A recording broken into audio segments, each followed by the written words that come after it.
All right, it is Friday, and you know what that means. It is time for the NPL Video Game Club. On today, Friday, July 14th, 2023. According to my weather app here, it's 80 degrees, and there are mostly cloudy with a chance of rain or thunderstorms happening a little bit later on tonight. Nonetheless, hope you're having a good week. Thank you for stopping on by. It is another Friday, right? So the weekend is just around the corner. Hope you're having a good one. As always, your host here, Aldo. Thank you for coming on by. Sorry about the little wait. Of course, I had a phone call right before I went live, as luck would have it. So, without further ado, let me talk about some orders of business at the library itself. Then I will begin with the game of the week. First and foremost, hey, Crusader, what's up? Hope you're doing well, bud. So on Thursday, July 20th at 6 p.m., how to use your mind to enhance your mood. So I'm actually going to post a link to the Google form to register for this event in the chat. Did you know that the thoughts we think may influence our mood? Did you know that our thoughts and emotions may sometimes be just a habit? If we believe a depressing thought, it may make us depressed. Come and learn how our mind can affect our mood and how we can address it. Join us to learn information, tools, and techniques to use your mind to enhance your mood. This program is coordinated by the Norwalk Public Library, Norwalk Acts, and the Norwalk Partnership. It is meant for teenagers entering grades 7 through 12. Pizza and cupcakes will be served, courtesy of High Focus Treatment Centers. Due to allergies, we request that all participants refrain from wearing perfumes and cologne. Thank you. So this is a free event, again, for teens, grades 7 through 12, so they can discuss their emotions. And, you know, school's a tricky thing. It's a very social litmus test, and there are a lot of hurdles that we need to overcome, and sometimes those hurdles may seem to be pretty crazy. So this is kind of a workshop to discuss and how to navigate our emotions and bring us to the best possible place we can be. So again, this will be at the Norwalk Public Library at 1 Belden Ave. Again, Thursday, July 20th at 6 p.m. for teenagers, grades 7 through 12.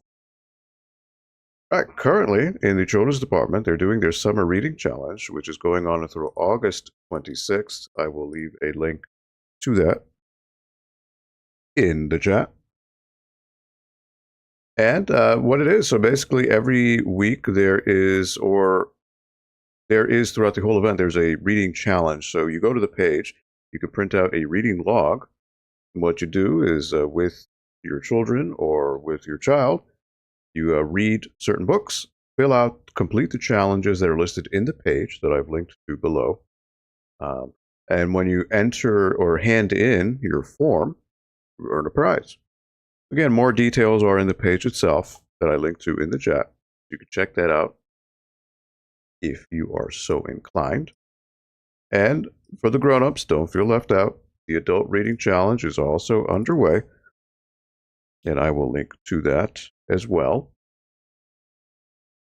That is going on until August 13th, 2023. So when you go to that page, it'll bring you to the submission form, challenges page, and the leaderboard. So what you do is read a book that is listed in the challenges page, and then when you take it out with your card, you fill it out in the submission form, and then once you do that, you are entered in the leaderboard, which, as of current count, leaderboard with Isabella J in first place.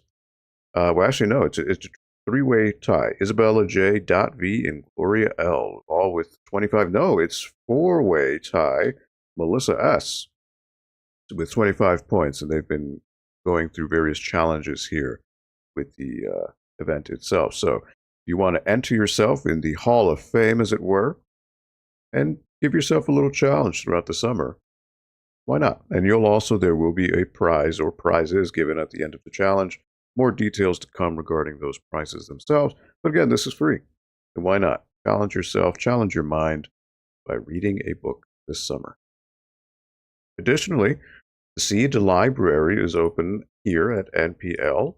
So all you need to do is when you enter the main branch over on One Belden Avenue, that's where I work, what you do is you enter Studio One. When you go to Studio One, you will see a display for the Seed Library. It's basically a giant drawer, a cabinet, and fill out a little slip. And then from there, you pick out whatever seeds you would like. They're all organized by name and type in the cabinet. And this is a free service for library patrons. As long as you have a library card with us, you are entitled to grab some seeds.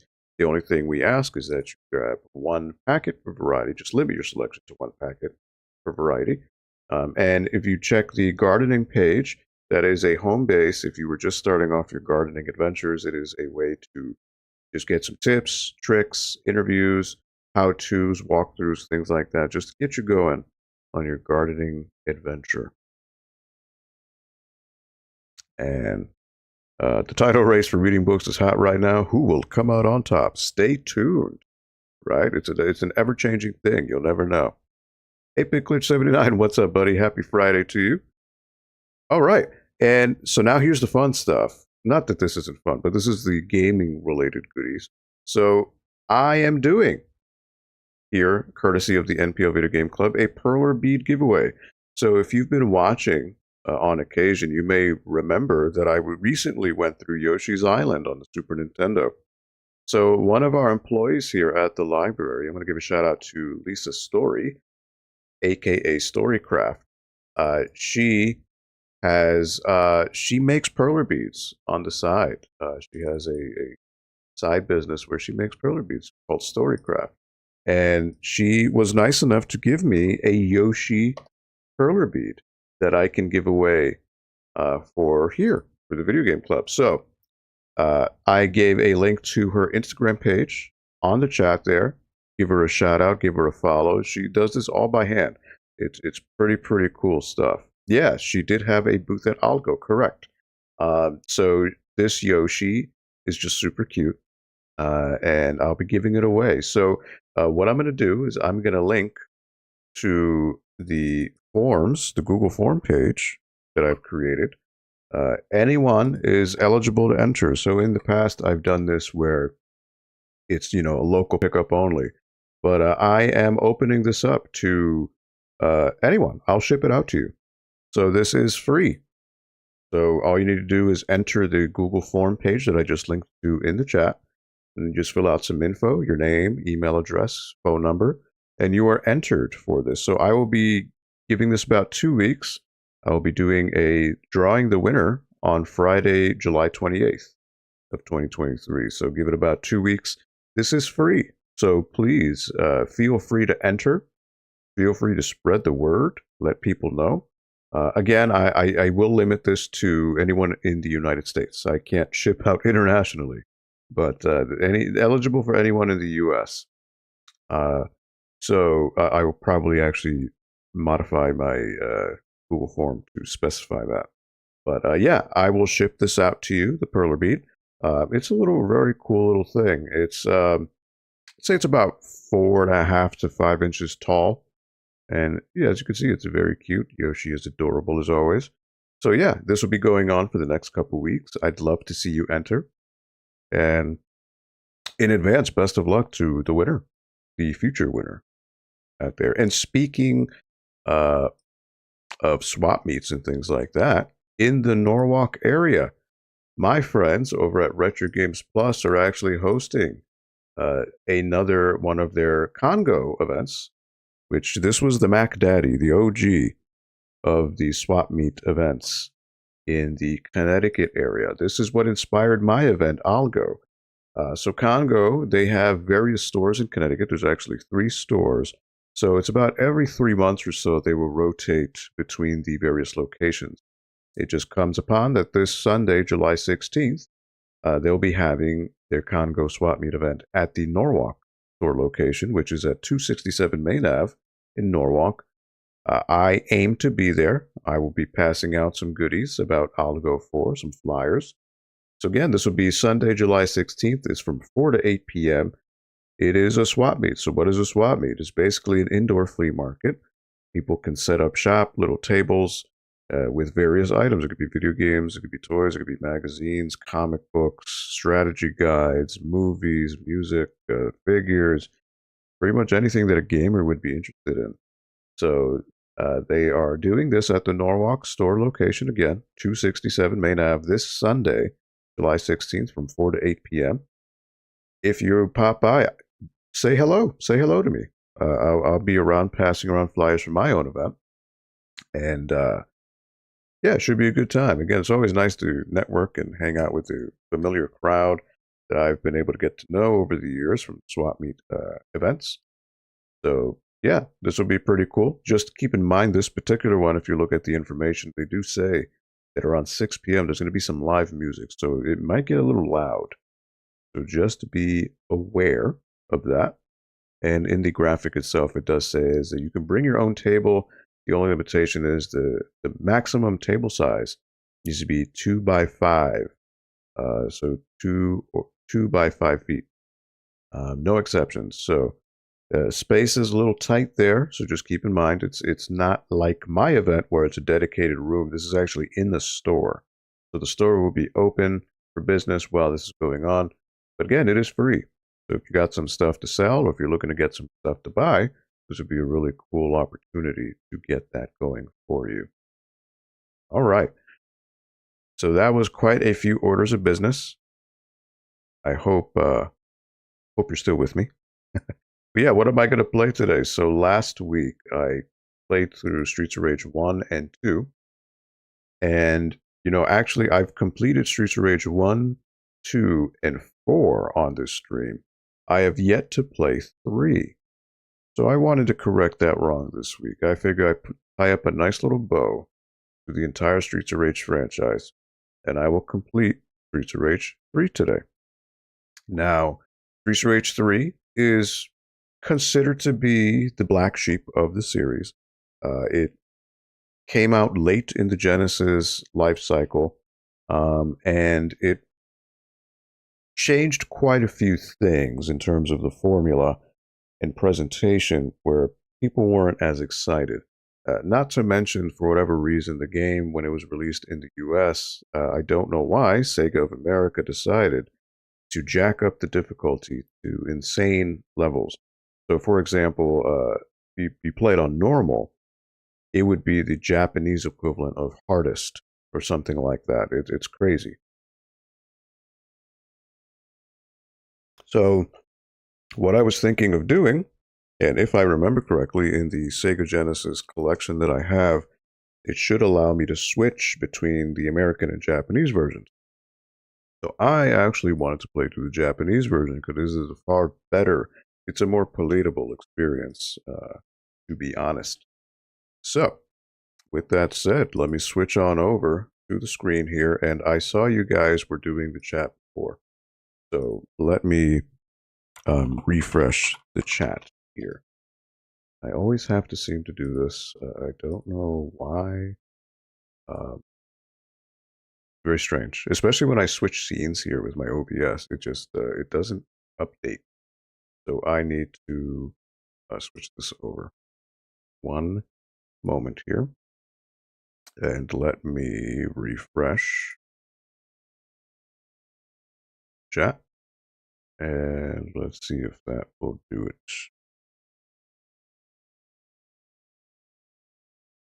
If that shows up. It may or may not. I may need to refresh and log out, log back in. Bear with me a second. I just want to make sure the chat shows up. And there we go. One moment. It's not letting me log out of Streamlabs. Here we go. All right. Log back in. Yes. All right. There I go. And I will refresh this one more time. And there you go. It's a complicated process. I don't know why it does that. But nonetheless, let me go ahead and start the game. So here we go. Again, thank you guys for watching. So yeah, have any of you played Streets of Rage 3 up to this point?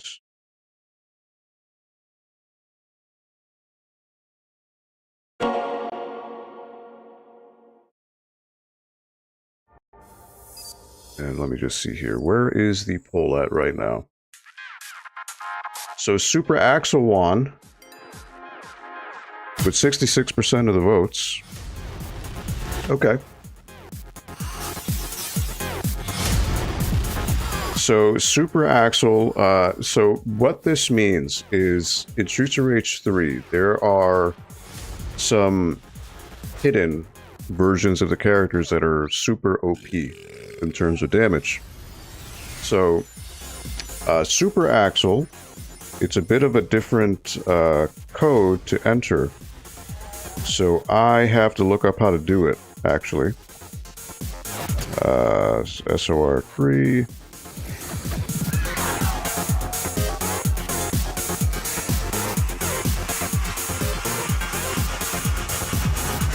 See, what's the code here?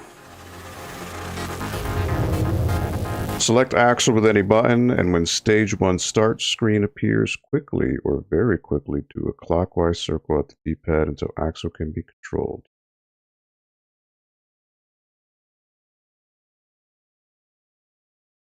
Okay, so when stage 1 start begins, do clockwise circles on the D-pad. Okay. All right. So we're going to give that a whirl. All right. So the thing is, I actually, with the super characters, I stumbled upon this by accident as a kid. So Super Skate, all you need to do is die. That's really all you do. Die with a score of 0 at the very beginning of the game. And then you turn into this glitched out version of Skate, where like his regular punch will just kill enemies immediately. So with Axel, it's a bit of a different thing. I don't, let me see if I can switch the region here. I want to switch this to Japanese. And I don't know if I saved anything. I have not. All right. Played it years ago. What I remember most was the music being a lot different from the first two. Yes, Dave D, what's up? How you doing? Happy Friday. So yes, there was a reason for that. So when Yuzo Koshiro was composing Streets of Rage 3, he used some type of new, it was like an experimental randomizer with his synth machine, where it randomized beats based on the level or design or something like that. So a lot of the stages ended up turning into like this weird jungle,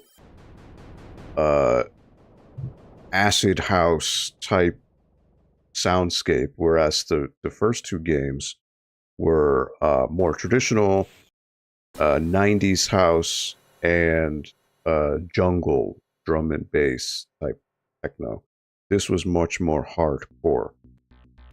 So this is in Japanese. The reason I'm picking the Japanese version is the Japanese version, which is called Bare Knuckle 3. It's a far more streamlined in terms of difficulty. It also has cutscenes, which unfortunately we won't be able to understand unless you read Japanese. It's also uncensored. Now, what I mean by that, there are things that were altered when the game came out in America. For example, the colors of all the characters were changed in America. Like, for example, Axel normally would wear a white top and blue jeans. For whatever reason in America, they changed it to a yellow top and black jeans. Certain characters, you know, the females wear different clothing in the Japanese one. It was censored in the American one. There's actually a whole boss that was removed in the American version. And you'll see why. The reason why I want to show this is I find it to be educational. This was a different time in gaming where some things would get lost in translation from America to Japan. So I want to give a an educational perspective on this to show that, you know, it's okay. And to understand why things were removed. E.C. Myers, how's it going? Happy Friday to you, buddy. Hope you're doing well. What an intro, says Crusade. Yes, it is. All right, so here in Streets of Rage 3, you have between Axel, Blaze, Skate, who in Japan he's called Sammy, and Dr. Zan, which is the new character here. So I'm going to pick Axel as per the votes here. All right. So in this game, there are cutscenes. In the American version, there are cutscenes too, but a lot of them are just static text dialogue between the characters. So to give you kind of a summation of the story of the game, basically a bunch of bombs have been planted around the city. They're going off and there's this chemical, and it's up to you to find out the cause of these bombs, who's making them, and put a stop to it. In America, they got rid of that. They changed the story where top officials in the government, like the chief of police and things like that, were kidnapped and then replaced by robot clones. So yeah, they got rid of the whole bomb. Oh man, I messed up. All right, I didn't realize I missed the opportunity for the code. Whoops. All right, so let me reset. All right, I've got to get ready for that start. That's my time to enter the code. All right, so I'm going to skip that. So basically that's what's going on. There is a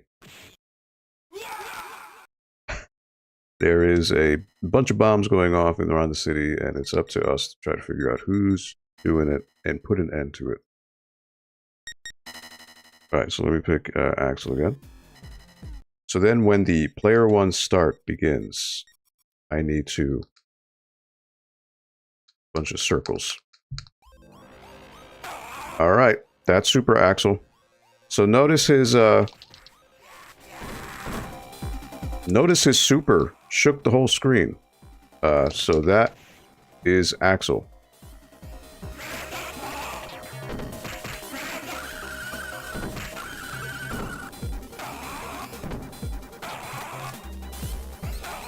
All right, you can toss out of that. All right, so the difference here with Streets of Rage 3, you can run. This is a first in the game. You can also duck. Now Axel is his attacks don't do a lot. The only damage that does a ton of damage is this one here.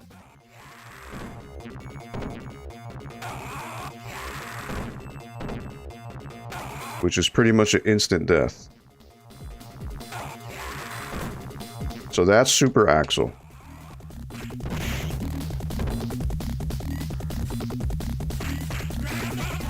Fortunately, everything else doesn't do a lot of damage. Now, Super Skate, on the other hand, his attacks do a ton of damage. His punch, normal punch, does a ton of damage. So yes, with Streets of Rage 3, you get to run. So with your run, notice you get melee weapons. So a difference here. Melee, if you jump, if you run, you'll do this. This super swing. Now, another difference is that your weapons now have a durability meter. So you can't use your weapon infinitely.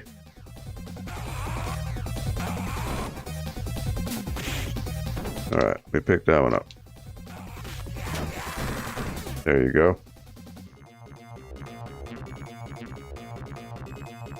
Alright, so now you got these new enemies, these Secret Service looking guys.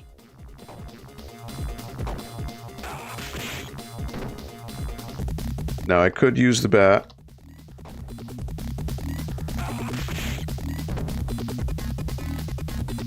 or I could just throw it at him. Do that. Now, if I would just want to get rid of him, just do that. So yes, with your normal attack, which would be the A, you would just spin, and it wouldn't shake the screen. Look at that. His health bar is just totally gone. So that's the thing with Super Axel. He, oh, what? He, he's gonna do his jump. Alright, so each attack has a specific super, which is, this is your running. If you run and do that,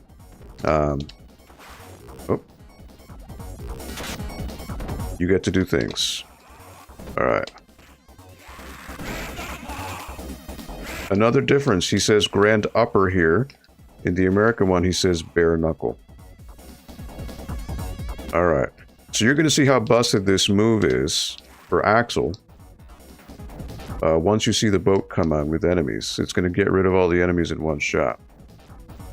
Like so. Goodbye. Normally that's supposed to be a long fight, but with Super Axel, it is a piece of cake. Alright, he's going to come back. Oh. Alright. The boat's coming back, I know that. Here we go. Alright. And they're gone. So you may be wondering who that is on the boat. Well, that enemy on the boat is the boss that was removed from the American version. So that is Ash. Alright, here we go. All in one go. So yes, he was removed. So that whole boss fight does not happen in the American version of the game. Bye. Alright, so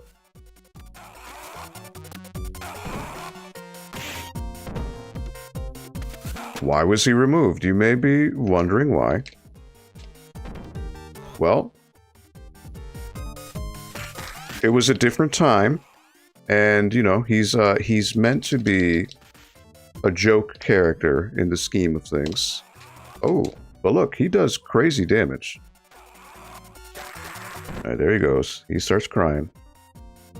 But yeah, this boss was totally removed. It is not in the American version. What you do is you just move to this next area. And I think they extend the whole fighting the enemies in the boats thing. And look at that. Instant doom. So all Axel's other attacks are weak. That's the only busted one. But the limitation is, normally if you were to play this game normally, if you spam your special attack, it would drain your life bar. Super Axel does not have that limitation. So you are good to spam it to your heart's content. So that is what Super Axel does. So Super Skate, on the other hand, is just his punch, his normal punch would be very glitched out. He spams it really quickly, and it just does an insane amount of damage. So apparently, with if you have Game Shark Game Shark or Pro Action Replay at the time, a cheat device, you were Game Genie. I'm sorry, you were able to get Super Blaze, Super Zan.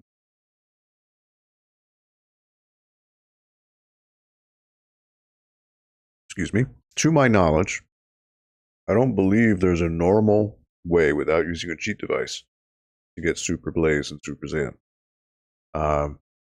Now again, to get Super Skate, all you need to do is on the first stage, let the first few thugs kill you. You lose a life. As long as you have a score of 0, you haven't hit anyone, you will spawn as Super Skate. Now with Axel, it is you pick Axel and then you go through the initial cutscene. Once you see the black screen that says Stage 1 Start, keep spinning your D-pad in a circular motion, a clockwise motion. Do it about 6-7 times. Did it right. Once you hit the A button, the whole screen shakes like that. Alright, so here is Shiva.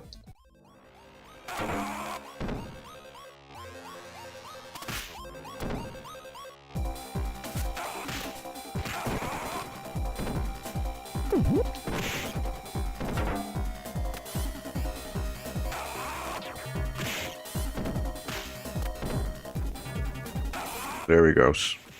Goodbye. See how his life bar just went bye-bye. Now, if you, there's a hidden code here. After you defeat Shiva, if you hold, I think it's up and B.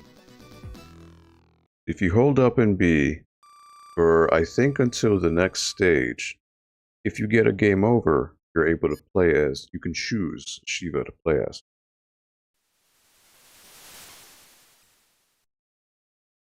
Now, you may remember that wave sound. That wave sound was from Streets of Rage 1.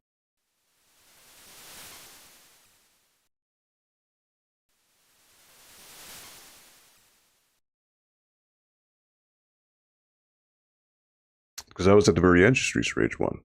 Alright, so now the city. There's going to be some bikers here. Got rid of them. There goes Storm. Again, the bikers always have names related to weather. Alright, he's green. He's going to come back. Cyclone.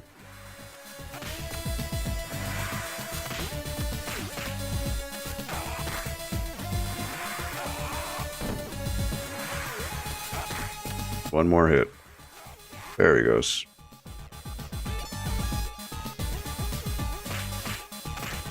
Now again, with the enemies, color code means that they have higher health bars.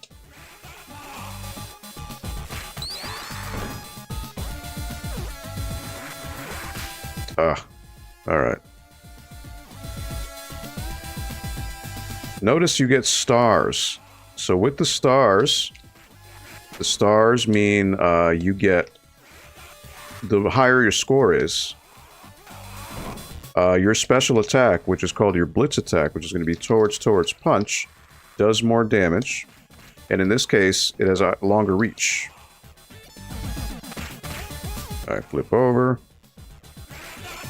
Notice how it brings them to their knees. There they go. Alright, there's a trick in this stage. You're going to have a mini boss fight coming up, so you're going to be introduced to a kangaroo character. His name is Rue. In America. In Japan, I forget. I think they changed his name. I don't think he's called Rue in Japan. But nonetheless, so you have a kangaroo that you fight, and also a clown. Now, the kangaroo is hyper aggressive towards you, and so you're pretty much trained to kill him first. But the thing is, there's actually a little trick. If you beat the ringleader first, without killing the kangaroo, you get to play as the kangaroo.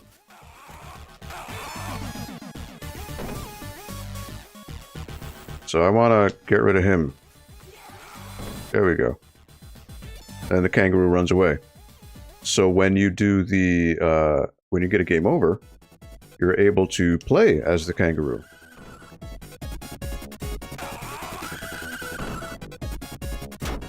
Just a little trick.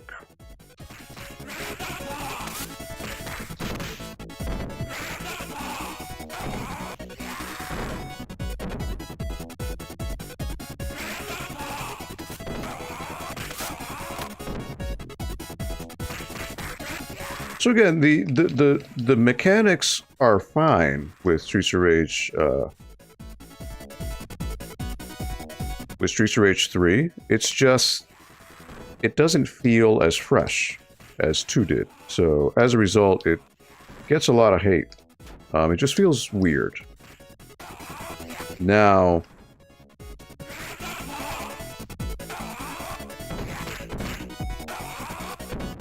again, I think a lot of the hate goes towards the bad localization with Streets of Rage 3. It just wasn't given a good localization. For whatever reason, the difficulty was jacked up, and it's just, it doesn't seem fair. It isn't, because when you're playing on normal, it should be a decent enough playthrough where you're not struggling. And Streets of Rage 3 definitely felt like that. Ugh. Ugh. And yes, knife Gaussias are still the worst. So again, if you do torch with your melee weapon, you get to do that like swinging attack.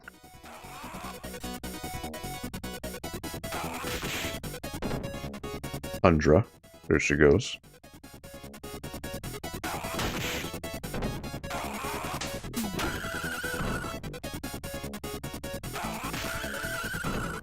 Alright, boss time. Alright, so remember those annoying twins from Streets of Rage 1? Oh, they're back. Now they got superpowers, and they've gone through this Joan Jett phase of edginess.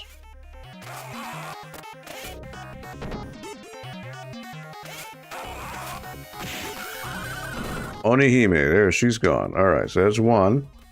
Again, Super Axel makes a lot of the enemies trivialized. There she goes. Once you catch them in that super move, it's done. Alright. That would be annoying if you had to play them normally. But again, the reason I'm picking Super Axel is it trivializes a lot of the game. It makes it fun. Alright, so there's a note, which I think, if I remember correctly, this is from, I think it's from Adam or something. Or look, there's a news report going on.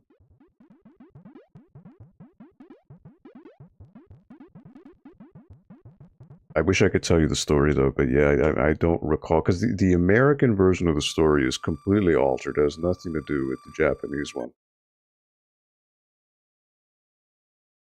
Right, round 3. This will bring you to the caves, I believe. Oh yeah, the underground. Alright, so this is a pretty fun stage. So these barrels you can use to smack the enemies.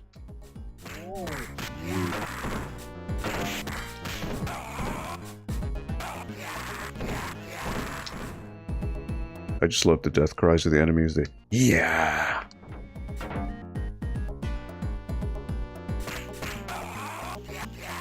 Alright, there goes those guys. They're done. Alright, there should be another barrel coming down. Alright, so here, you can throw enemies down the pit. This returns from Streets of Rage 1. Now, you also have to be careful because there's wind in this stage. The wind blows, and it could affect how you're thrown, or how you move when you're thrown. So if the wind blows to the right, if you jump, you'll jump farther to the right, so on and so forth. Alright, so now you need to be careful with this, because there's that.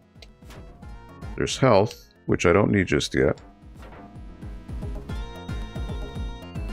Now I need to get it, to get some points. Alright. Now the wind is gonna go nuts.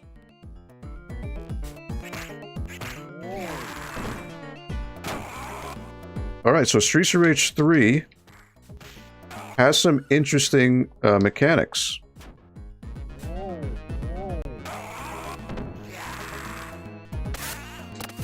There he goes. There they go. There she goes. Alright, so what you want to do... I'm gonna smack her when she wakes up. There she goes. Goodbye. There she goes. Now they have black, so that means they take more damage. But as long as you toss them off, you're fine. Alright, forklift section. Linda, what's up? Happy Friday to you. So the whole idea is to run, hit the walls, then hit the forklift when it comes to hit you. So you just got to keep balancing.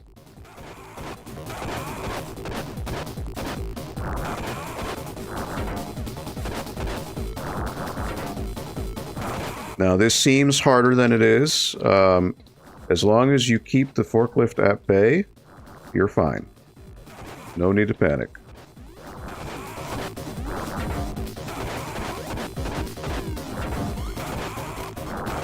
This section seems to be hard for a lot of people. But again, so long as you keep the forklift or bulldozer at bay, and then run over here, you win. Boom. Simple as that. Really? Yeah, it's so... Yeah, I mean, they don't tell you that you can do that, because, you know, games back then didn't hold your hand like that. But yes, of course, I remember when I would play this as a kid, that section, you know, when we played two-player with my cousins, you know, it would be like one person would be focused on hitting the walls, and the other person would be focused on just hitting the bulldozer. But it is doable. You just have to manage your time. Just don't get too committed into hitting one wall when the bulldozer's coming, or else you're going to get hit. But now you know. Hopefully that's a tip. All right, so this is an elevator. So you want to throw people off the edge. Goodbye. Goodbye. Goodbye. Simple, right?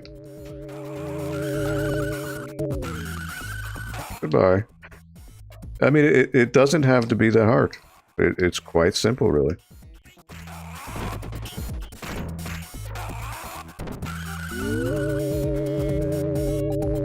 Yeah, and as long as you knock people out, you're good. Much like Streets of Rage 1, makes your life a heck of a lot easier.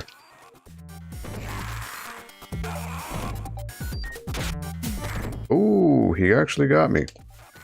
Wow, Donovan, I'll give you that. I will give you that.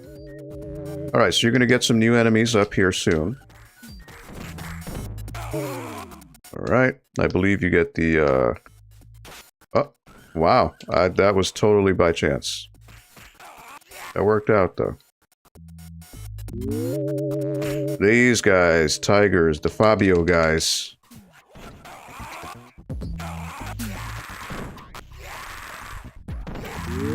There you go.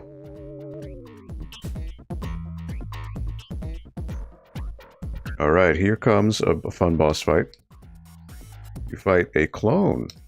Look at that, it's Axel. What is he doing here? Break. He's called Break. Alright. Alright, Break.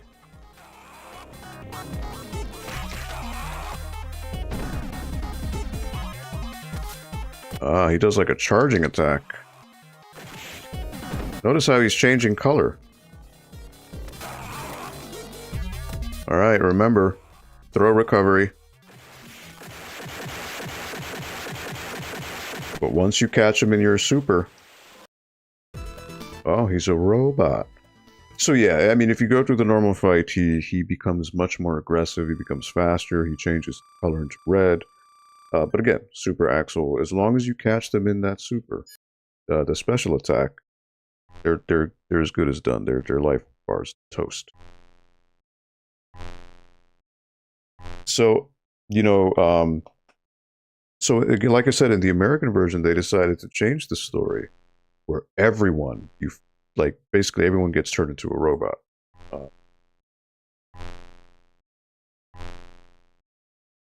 Whereas here in the Japanese version, it's just certain characters that you fight are robot clones, I guess. It's not a huge story beat, but in the American one, they pretty much change it, or that's the whole story.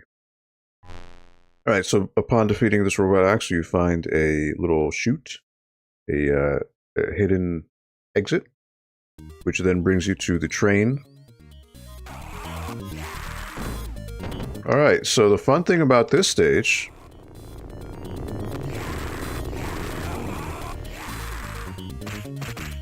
There's a train that runs over every couple seconds. How do you know? You look at the floor. Notice how the floor is vibrating? So it alternates between down, the next one's going to be up. As long as you stay out of the way, you're fine. But the funny thing is, the enemies can be run over by it too. So that's the funny thing. Alright, so notice my grand upper has been upgraded. Because I have 3 stars, it's been improved. Alright, so... roll up. Oh, alright, I didn't make it. Get my apple. So yes, now the effectiveness of the blitz attack, which again is towards punch, because it has a much wider arc, it's meant to hurt multiple enemies, but it may not work with a single enemy. Alright, watch out for that.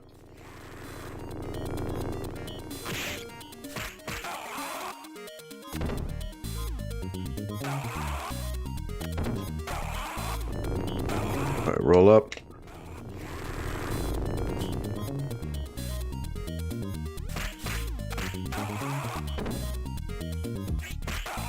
Break out of that, you hit punch. Now, the thing with the Japanese version is hitting your special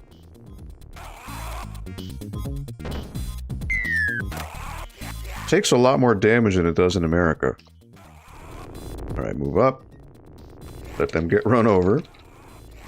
Because they're foolish.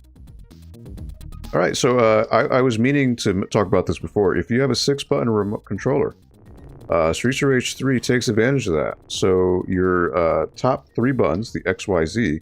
Z is your rear attack, and then X is kind of like a kick combo.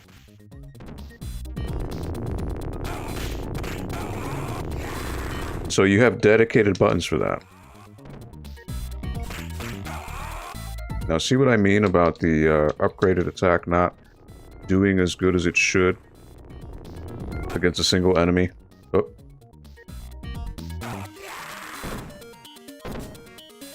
Alright, they're gonna pick up their knives again. Let them get run over. Nope. There you go. Don't want to lose a life. Alright, let them get run over.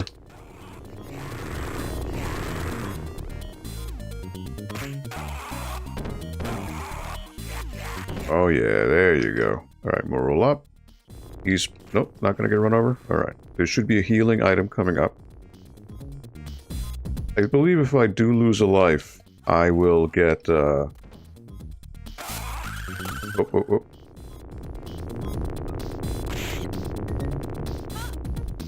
Oh, man, I got lucky. Alright. Ooh, wow. Alright, so she's called Garnet. In America, she'd be called Susie.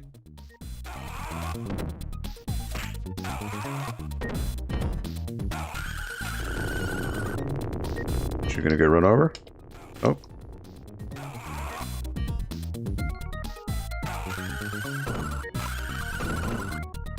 Alright, the train's gonna go that way. If you look away, you they get up faster. Doesn't matter. Alright, on to the next section. This section I always thought was fun. You get to hide in little grooves here. I like to just wait. So Streets of Rage 3, there's no time limit. So you can take your time. The AI's dumb. They tend to get run over by these trams. So I find that funny. So yeah, Streets of Rage 3 is a little bit different. There is no time limit. So you don't have to, you know, run around quickly. Alright.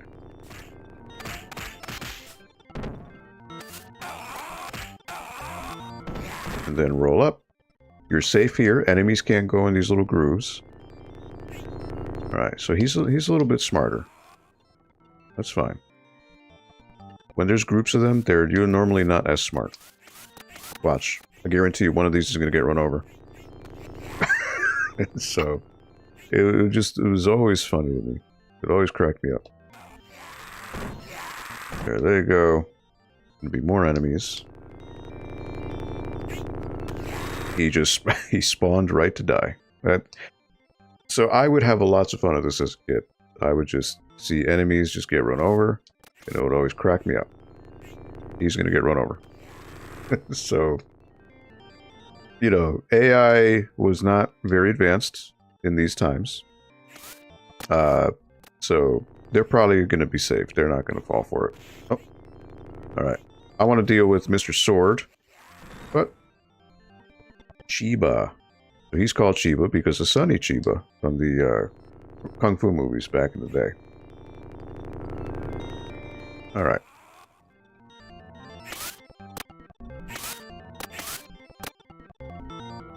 I just want to mess with him. All right, hold on. He's not going to fall for it. But you can then punish. Goodbye. He's still alive? Oh, I was going to say. Alright, he's probably going to get hit. Nope. Alright.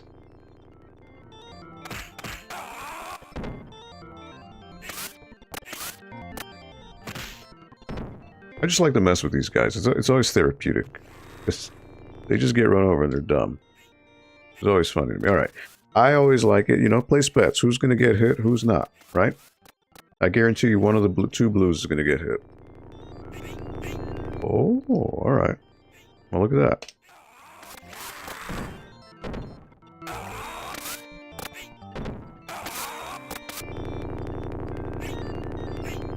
Ooh, there he goes.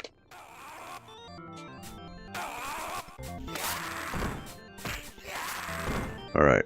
Before I transition, let me go in the cubby. Oh, there he goes. This is always funny to me. Like, you know, you're expected to just, I guess, fight normally, but just play smart. Just hide in the corners and, oh, there we go. He made it. How good of you. You're a good ninja. Kosugi. Kosugi is name of an actor. The Kosugi clan is very famous for being in action movies in Japan.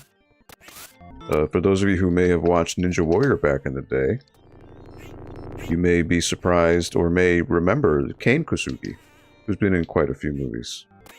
Oh, he hit me. Alright. Oh, alright. Let me go in the cubby.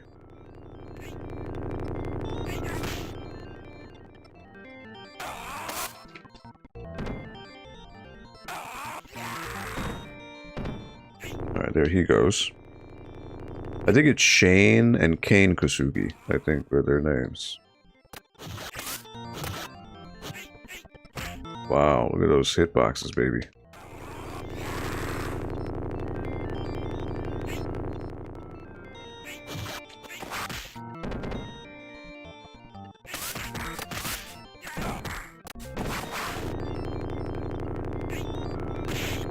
Aha. Play smart. Alright. That's the thing.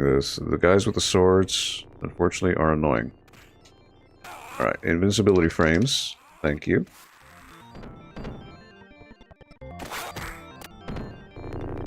Wait for him. Not gonna get run over. Gonna be smart.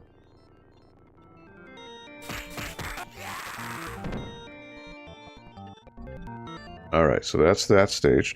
This is one of my favorite boss fights coming up right here. This is a multi-stage boss fight, which I always thought was really cool. So you fight 3 guys. Now, they can be hard if you don't know what to do. So the thing is, you want to fight them. Now, you don't want to stay still for too long. Now, in the US version, their life bars are significantly larger. When he does his teleport, wait for the time, and then just watch out for those slices. That's what you need to watch out for.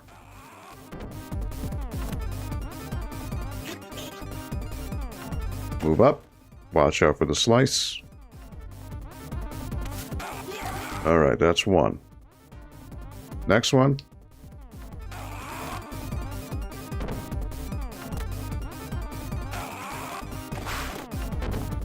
Let's see, they go for that slice. Just like you can move, they can... Oh, I see, he's always going for that slice. There he goes. Goodbye. Last one.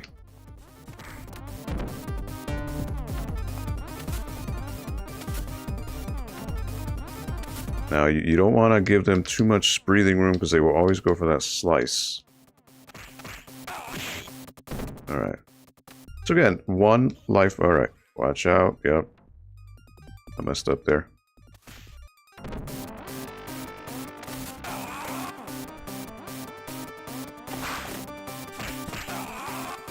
There he goes. Goodbye. Now, in the American version, each one has like 2 or 3 life bars apiece. Cheat.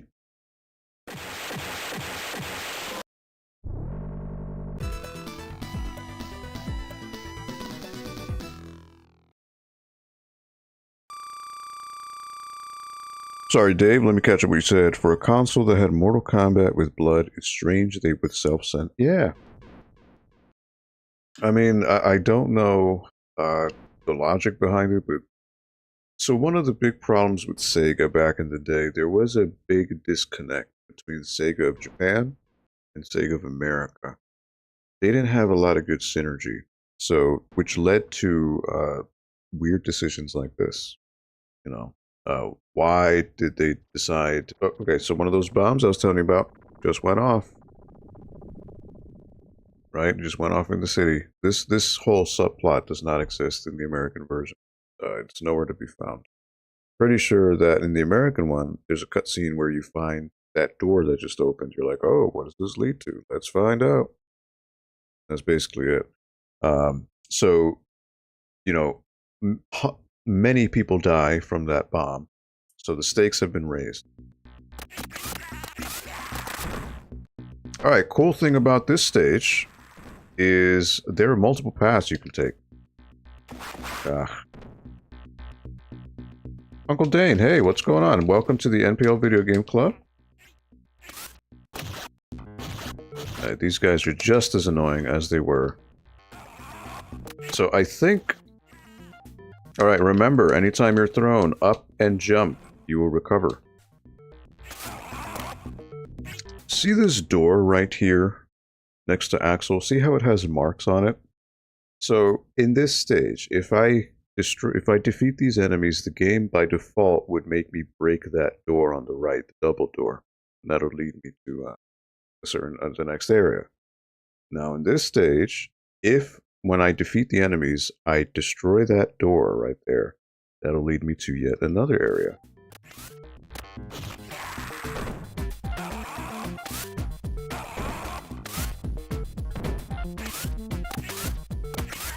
Just the timing on it is very strict. There it is. Now this brings me to another area. Which, this area gives you a ton of points, I think, because it's a whole bunch of items that are all about giving you score. Now again, you wouldn't see this normally. You didn't know that? Oh, well, I'm happy to educate a little bit. So yeah, there are multiple paths. So this is a great way to increase your score. This hidden path. Now there are a few other hidden paths too. Now, just so you know, Uncle Dane, I just because you weren't here at the beginning. So I'm playing a Super Axel. So in Streets of Rage 3, there are 2, well, without using Game Genie or anything like that, there are 2 super characters. So I made a poll in the beginning of the stream if you wanted me to play a Super Skate or Super Axel. Super Axel won out with 66% of the votes. So to give you some insight and to reiterate for anyone else who may be wondering. So in order to play a Super Skate, all you need to do is when you start the game in the first stage, don't hit anyone. You need to have the enemies take 1 of your life bars. And as long as you die and you have a score of 0, you will respawn as Super Skate. So what is Super Skate? So Super Skate is a kind of a glitched out version of Skate where his normal punch, if you press the normal punch instead of just doing a jab, he would do like 20 jabs at once. And that just melts the opponent's life bars like butter. So it's just broken. To play a Super Axel, what you would do is you would pick Axel, go to the first cutscene. when you see the black screen that says Stage 1 Start, you have to move your D-pad in a clockwise motion about 6 or 7 times. Just keep doing it, keep doing it. And you can confirm it works by pressing your special attack, which is this. See how it shakes the whole screen and it knocks enemies down? That is Super Axle. So that attack destroys life bars. Herb, what's up? Happy Friday to you. How are you today? One up. For example, watch. Done. Alright, so that was one of the hidden alternate paths. There are quite a few of them. That's the one I remember off the top of my head. Look at that. Just done. See, this would be normally fights that would take longer, but because of the Super Axle, it just renders it moot. Look at that. And also with Super Axle, you don't have the... let me also talk about... So in Streets of Rage 2, if you did a special attack, it would drain a little bit of your enemy's life bar. Now in Streets of Rage 3, they've changed things. You'll notice that that blue bar that's charging up in the middle of the screen. So once that's fully filled out, and it says OK, I can normally, under normal circumstances, press my A button, and it wouldn't take any of my life. Now, if it's not there, it will take my life. That shouldn't have hit me. All right, see how they're like? They have no chance.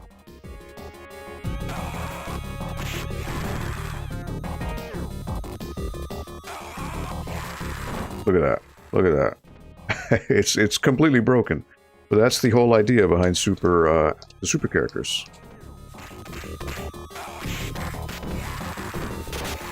All right. So in the American version of the game, this is where the game officially gets really hard. Because enemies just have crazy life bars. See? Look at that. He had multiple health bars, but at this point in the American version, pretty much every enemy would have life bars like that. So it just... yeah. The American version is not fun. Because it just gets really tedious with normal grunts having crazy life bars. Alright, Tiger and Fabio. I don't need none of that. Goodbye.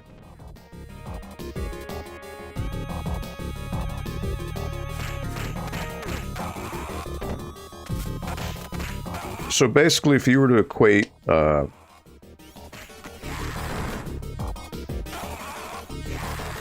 unfortunately, these guys block a lot.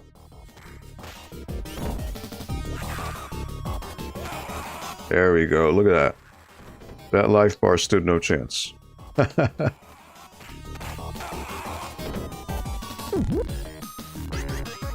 yeah, this would be where, like, even the signals have, like, 2, 3 life bars in the American version. Alright, so this may look familiar from Streets of Rage 2, right? This was a cool throwback. I really like the fact that they did this. You know, Streets of Rage 3, it's not as smooth as, say, Streets of Rage 2, but it does a lot of things. A lot of things cool.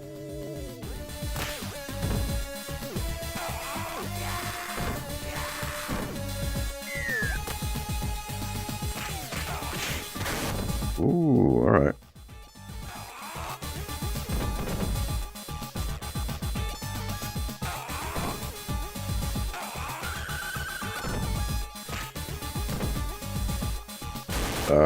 Alright. Ooh, alright. No.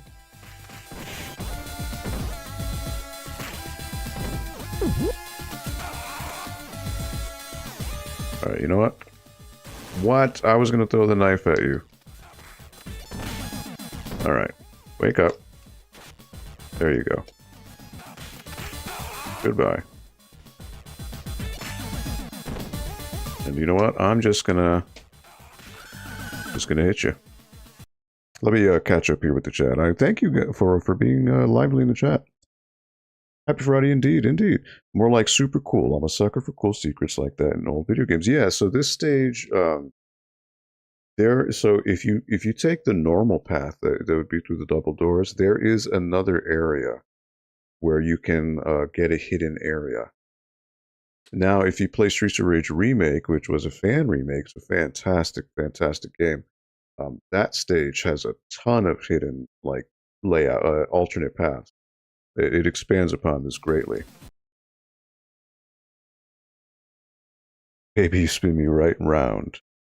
The rental market difficulty. Yeah, so I was talking about it before, like why Sega of America decided to jack up the difficulty. It is basically about that. That's what it was about before.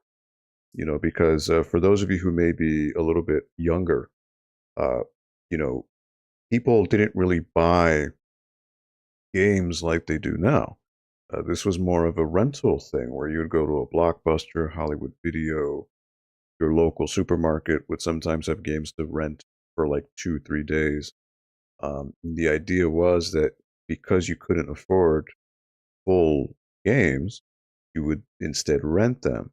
Uh, but the catch, the hook was that, sometimes you could only rent a game one night, or you could only rent it 2, 3 days. And for some more difficult games, that wouldn't be enough. So the idea was that you could rent it times. Then they would squeeze the money out of your parents, pretty much, or you, if you were of age to afford that stuff at the time. So yeah, I think a lot of decisions when things were being made from Japan to America, a lot of Sega of America was like, well, let's jack it up, or let's change this, let's change that, because that'll make people rent it more and give us more money. I hate it when some games are different from other regions. Yeah, I mean, it doesn't happen as much these days, but definitely back then it was very, very commonplace. And because there was no internet back then, really, we didn't know about this until many, many years later. I just played Streets of Rage 4 the other day with a friend. Got pretty far in survival. What a great series. It was a very American thing too. Rental stores weren't really a thing in Japan, a little bit in Europe. So US games would be so much harder to increase the likeliness that somebody would buy the game to finish it. Or just rent it 1,000 times. Either one of the two. Alright. Those guys like to hit you. It's annoying.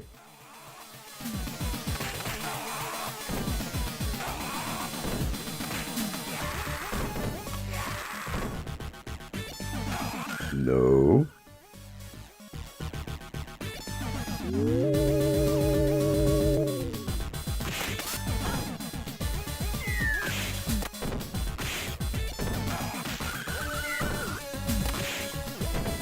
All right, here we go.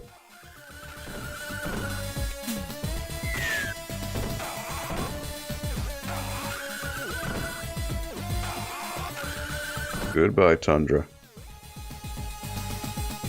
All right, so unlike Streets of Rage 2, there are no, like, bosses in the elevator. Oh, look, it's Mr. X. They didn't even put that in Japanese. They just leave it in American. Mr. X. In America, he says, "Hello, welcome to my humble abode. Glad to see you."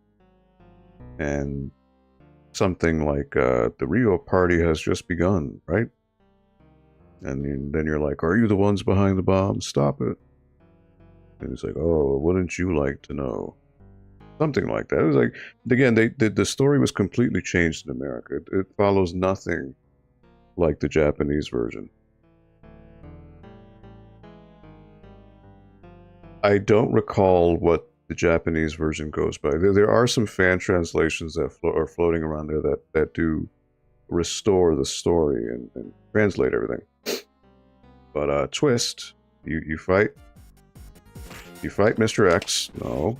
Yeah, these guys are annoying because they tend to headbutt you, which is really annoying. There you go.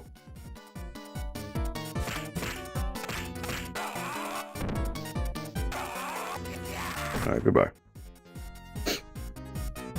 It just gives you endless waves of goons, slum. I think his name was altered too in the American one.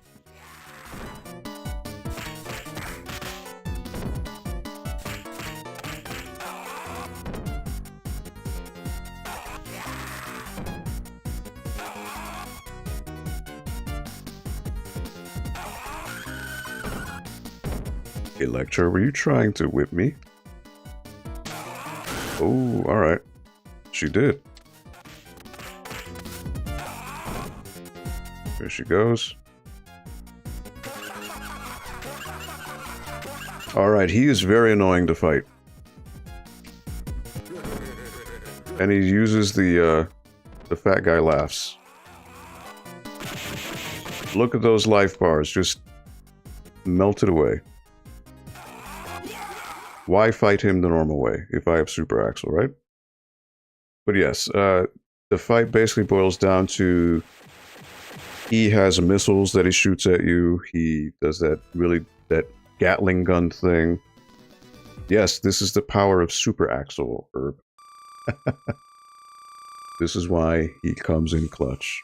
A very tedious boss fight gets turned trivial.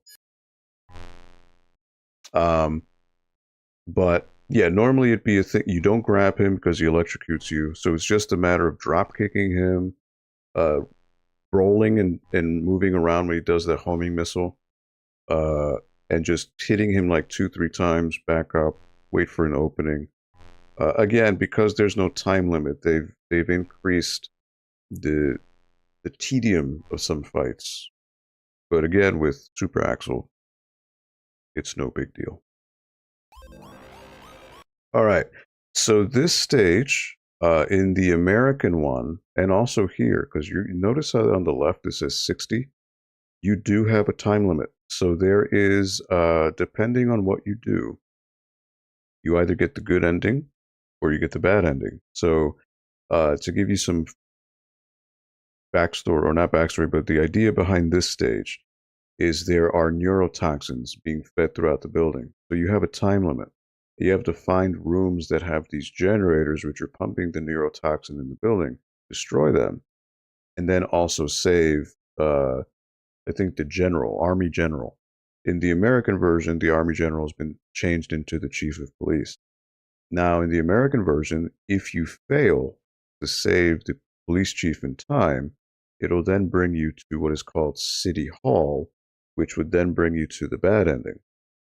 If you do save the chief in time, it'll then bring you to what is called the true ending.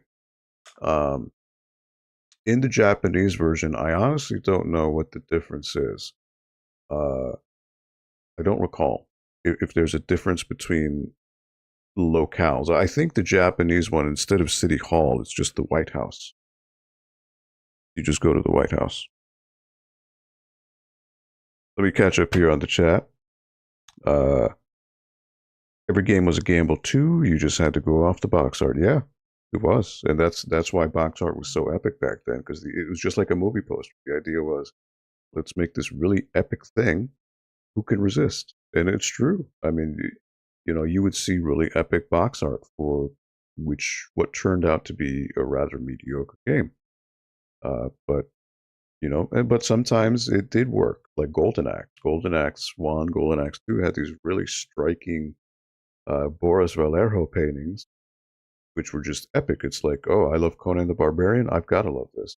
And as luck would have it, the games are actually good. But there were cases where that was not the case. Sometimes it would be great, like Vector Man. Other times it would be meh, like Batman Returns. Yeah. Well, Batman Returns on Super Nintendo was fun. I'll give it that. Batman Returns Super Nintendo was a beat 'em up. That one was good. The Genesis one, eh. Uncle Dane says, bro, where I live in Europe, you can't even buy physical games or rent them.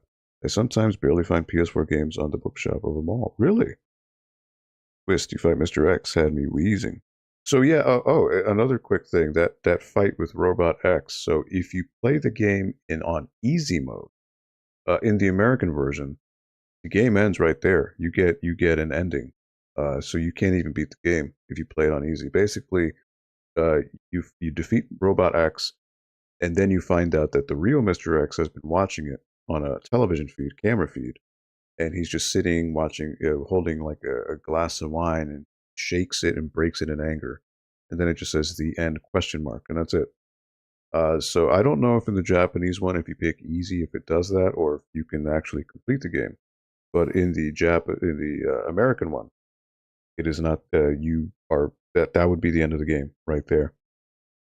Uh, I remember renting GoldenEye 007 like 4 times in a row instead of buying it. Yeah, right. For sure. It's because sometimes Blockbuster would give you like an offer, or your local supermarket would be like, "Hey, uh, rent one game, rent another for free." Do things like that to entice you to keep doing it. I'm really sorry for the children with not that good of an income that brought Superman 64. Yeah, that's flying through rings and purple fog. Good times. I feel like doing the spin in an actual Genesis D-pad would be super hard. Well, actually, I'm playing it on an actual Genesis controller. I do it every time. It works for me. But this is actually the retro bit SEGA Genesis 6-button pad for PC. It's on USB connection. Uh, it works for me, but again, your mileage may vary depending on who you are or how comfortable you are with the controller. Uh, to be fair, GoldenEye was like $50 to buy, and I spent $20 beating it via rental. Yeah, but eventually got the game. Nowadays, you can go to the Norwalk Public Library and check out the same game over and over again instead of buying it. Not true, Henry. We actually, unfortunately, don't have any game. I think it'd be very hard to find a library that has a video games collection. Mostly because most libraries don't tend to have a checks and balances system where, if somebody brings a game back or they may not bring it back, then that's that. We normally with video games, there's no like books. It's not a thing where like a library normally can buy a book at cost. You're not paying what you would pay to buy it as a consumer. They would cut the libraries a certain deal, whereas at a discount. Not video games don't really have a service like that because rental businesses don't exist in the U.S. anymore. There's no real outlet for that, unfortunately. Rax, what's up, man? Friday indeed. Happy Friday to you. Thank you. I will actually be right back. I'm just going to grab something off camera real quick. I will be right back. So thank you guys for hanging out. I greatly appreciate it. I'll be right back.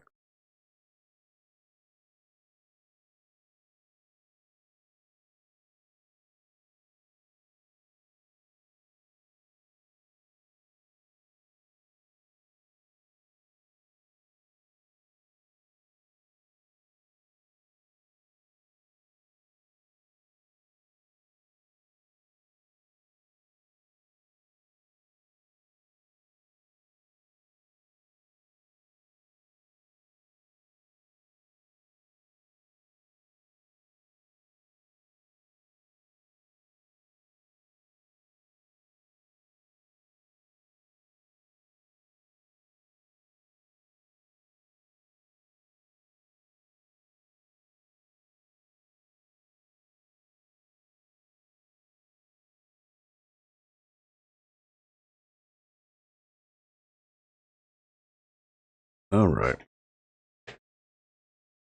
Let me see here. I ended up getting Superman 64 for a birthday and ended up donating it to a church. I wonder if they splashed it with holy water. The Retrobit pad is great. I have the wireless one for Switch PC. Nice. Let me just turn on my fan real quick. Oh, steamy. So the one thing, up to this point, I have not died. Now, I think I'm going to do a save point at some point because there is a specific route you need to take to save the chief. And for the life of me, I don't remember what it was. I used to remember it as a kid because you have to juggle through certain floors. I think it's like down, down, then up, but I don't remember. So I think I'm just going to do a save state just in case I fail. That way I can just start over. Why would you curse the church like that? I just use a knockoff PS2 controller USB thingy. Okay, yeah, absolutely. But the retro bit, it's affordable. It is officially licensed by Sega. They actually use the official Genesis molds, so it's really awesome. All right, so these guys are made from Streets of Rage two. They're very similar to the robots from there. All right, so this is where I'm gonna do a save. I'm gonna save, and there we go.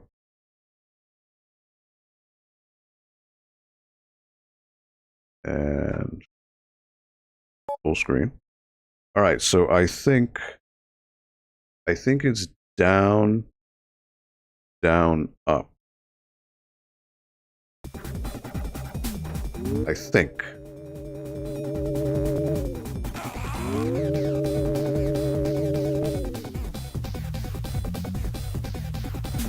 So basically, you have to defeat the enemies. The doors open up, and hopefully you find a generator. That's basically what it boils down to. Luckily, you don't waste too much time.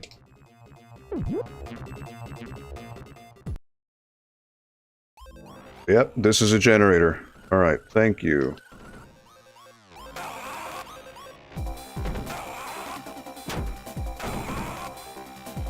All right.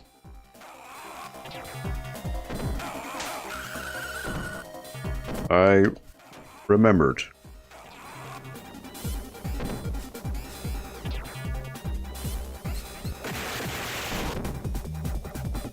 All right, so you basically got to destroy these machines.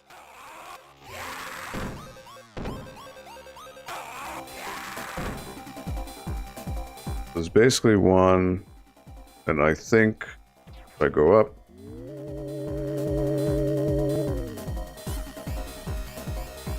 oh no, I'm not doing spinning. So the spinning would be the only time you do that is to unlock Super Axle.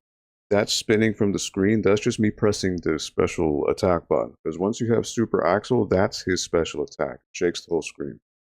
All right, I've got 36 seconds. Rent-a-cops here. All right. Thing is, which room? See, you gotta unlock this. And nope. Unfortunately, this isn't it.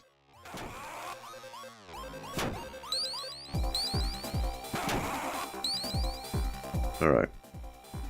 So it's not that one.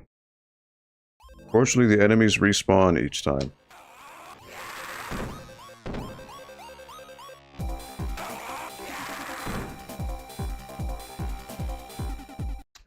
These might not be the right rooms. Yep, alright. Alright, thank you. Good, good, good. Alright.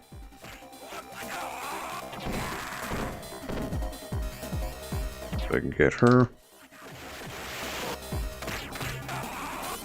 Luckily, time freezes when I'm in here. Don't need to worry about the countdown. I think it's just 2 generators, I think, is what it is, so...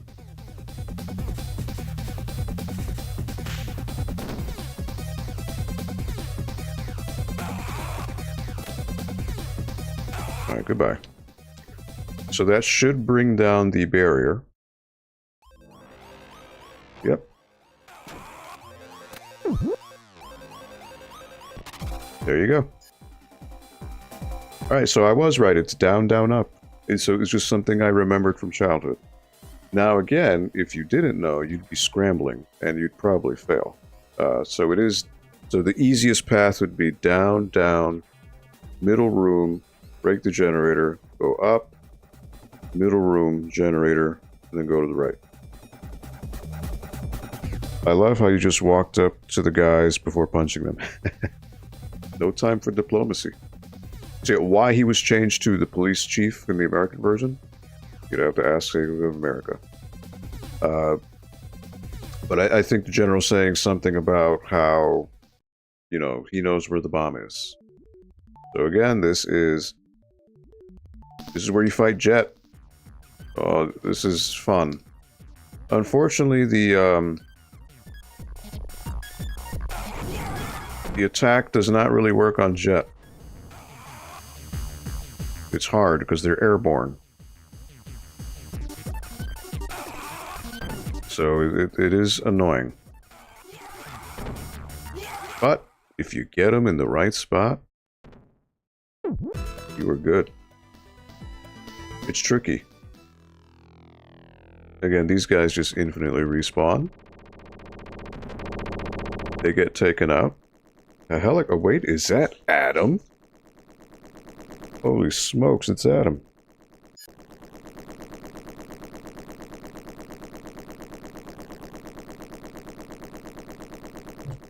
Adam has come to save the day.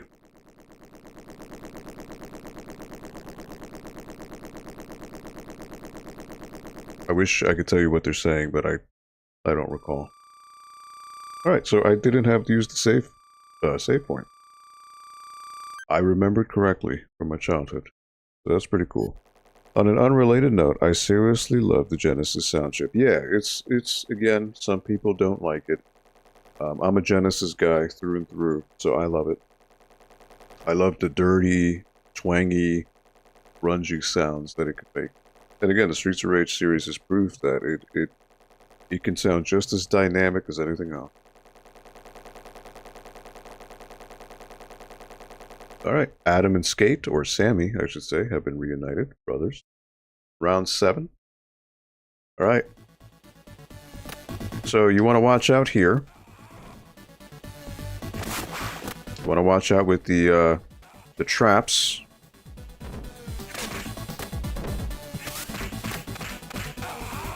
So see those little bear traps there? You wanna be careful. I don't want to go over those. I will get hurt.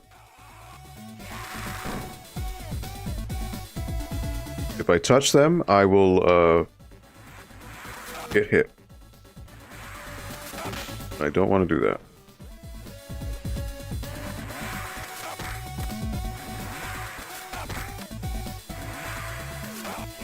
Alright.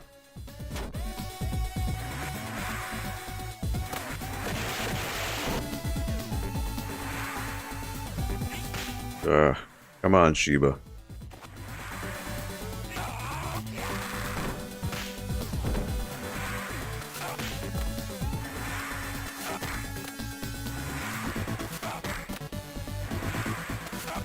The thing that's annoying is you can't really hurt these guys more. Alright. Oh, come on.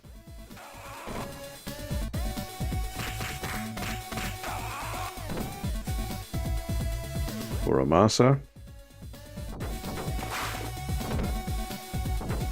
Again, watch out for the bear traps. He decided to self-destruct. I may lose a life. This may be my first life. Yeah, some of these guys decide to just self-destruct, which is... I don't know how to avoid that. Please be a health. Thank you. Again, watch out for the bear traps.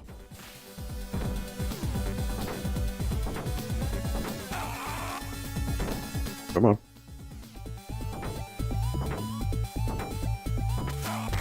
Alright, there he goes. Alright, there's a bear trap hidden right there.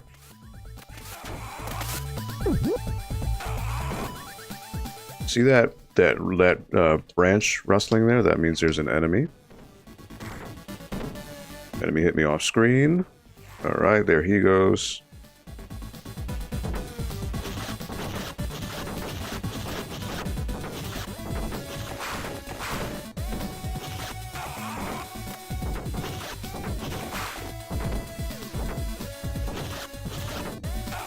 There he goes. Alright.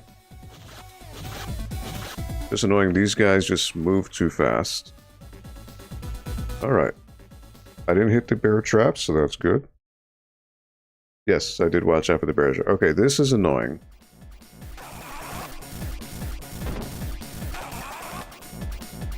There's really no escape with these guys. I just want to hope that I'm good.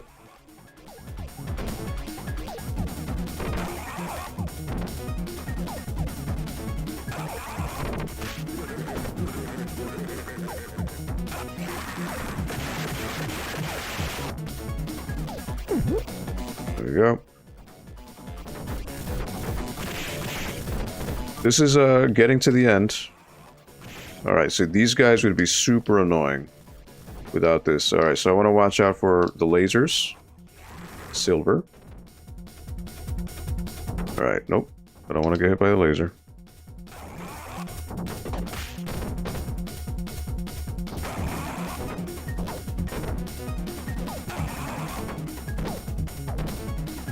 $100-minute mark, yep. So I should be good for time. Once I hit 6 o'clock, I should be good to, should almost be done with the game. Come on. Alright, bring them to me.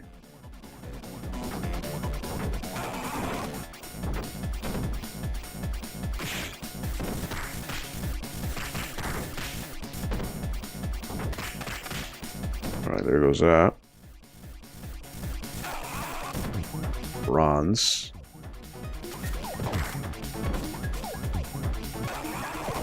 Ooh, alright.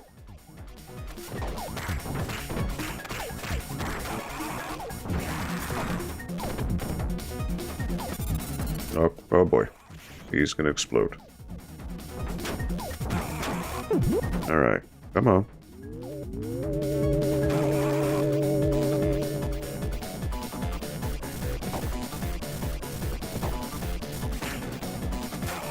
Now these guys tend to do some like karate thing, but it's alright. So you're seeing a lot more Mr. X. Aha, he got hit. Alright, rocket. Ah, come on.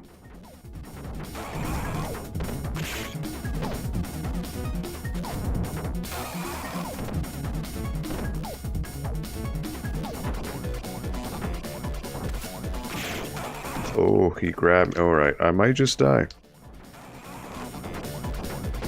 I may just die. Oh, alright, I got him. Thankfully. If I get one more healing item, please. That would be great.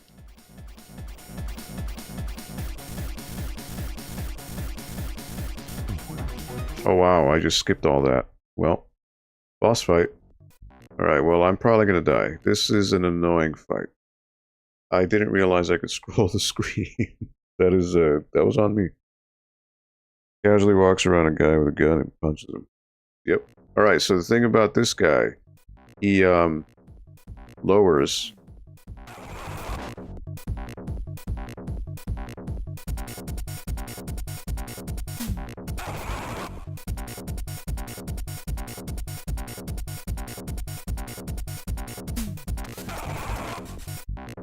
Alright. So you just gotta keep moving.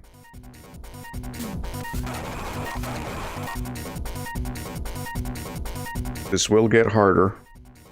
Trust me.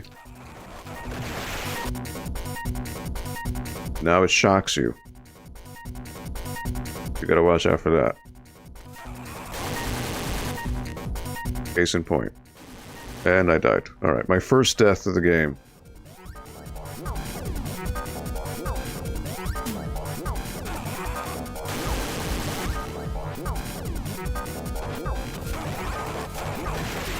Alright. There goes that. So that was Mr. X's henchman. And look, Mr. X, there he is. He's a brain.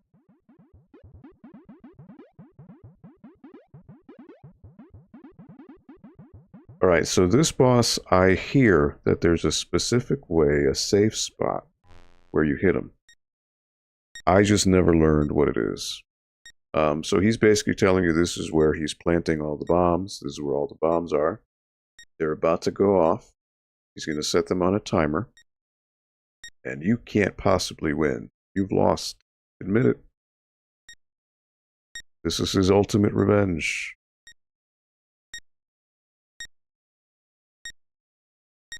So this is what the inside of a claw machine looks like. Yeah, exactly. Alright, so I am going to save, because there is a time limit with this. There is a time limit.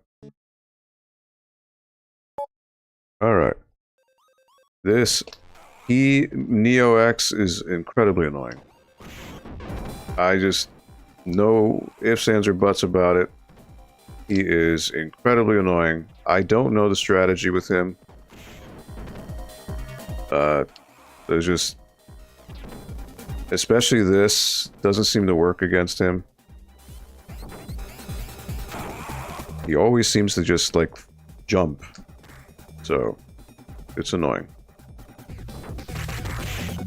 If you hit him, he hits you back. There it is. Oh, nope. I died twice. Alright.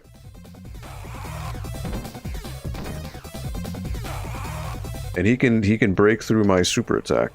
See? Which is weird. He's the only enemy who can do it.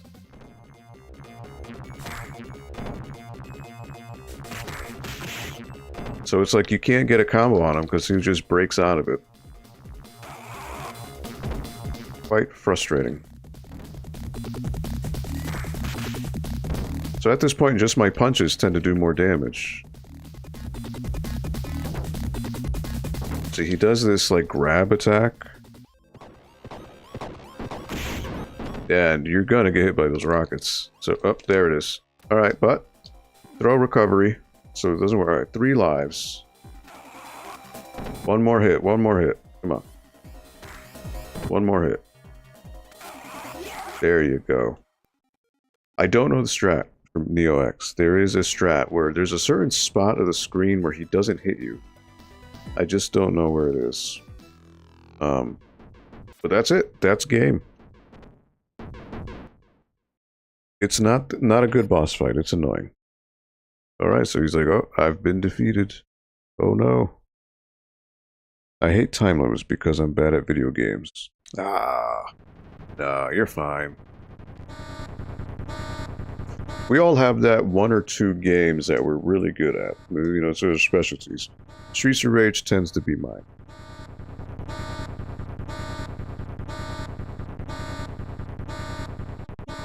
Now, technically, I died 3 times. So 3 lives on a normal playthrough, I think is pretty good. Not bad. Alright, so we make it out in time. The whole lab blows up. But we made it out.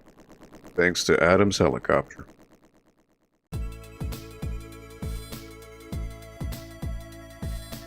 Alright, there's Axel, Skate, Blaze, and Dr. Zan.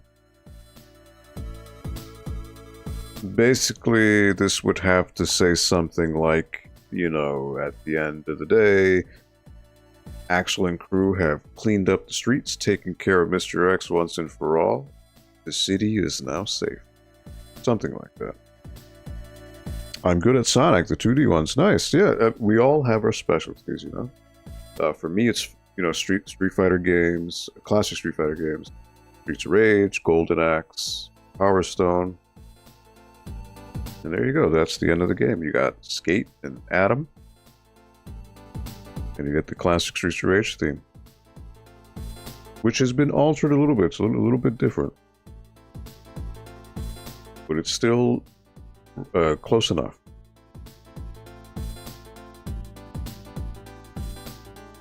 And that's Streets of Rage 3. So like I said, playing the Japanese version is it's a far better experience. It's nowhere near as difficult as the American one. The only thing is you're missing out on the story, but... And there's Axel and Adam training. Now again, not that I'm advocating emulation, but if you have an emulator, there are fan translations out there where you can play the game translated. Again, if you play a Super Skate or Super Axel, it makes the game a heck of a lot easier. So that is it. I have completed every Streets of Rage game. Official, that is, on this stream. Streets of Rage 1, 2, 3 now, and 4. There's Blaze. Open up some sun. Did you ever try playing Bloons TD6? It's really fun. I've never heard of that. I have no idea what that is. What type of game is that? Is that like a beat 'em up or? I can't say I've heard of it. Bloons TD6. Yeah, it doesn't ring a bell. What platforms would that be on? I'm a PC gamer, so if it's on console, it's something I wouldn't be able to play.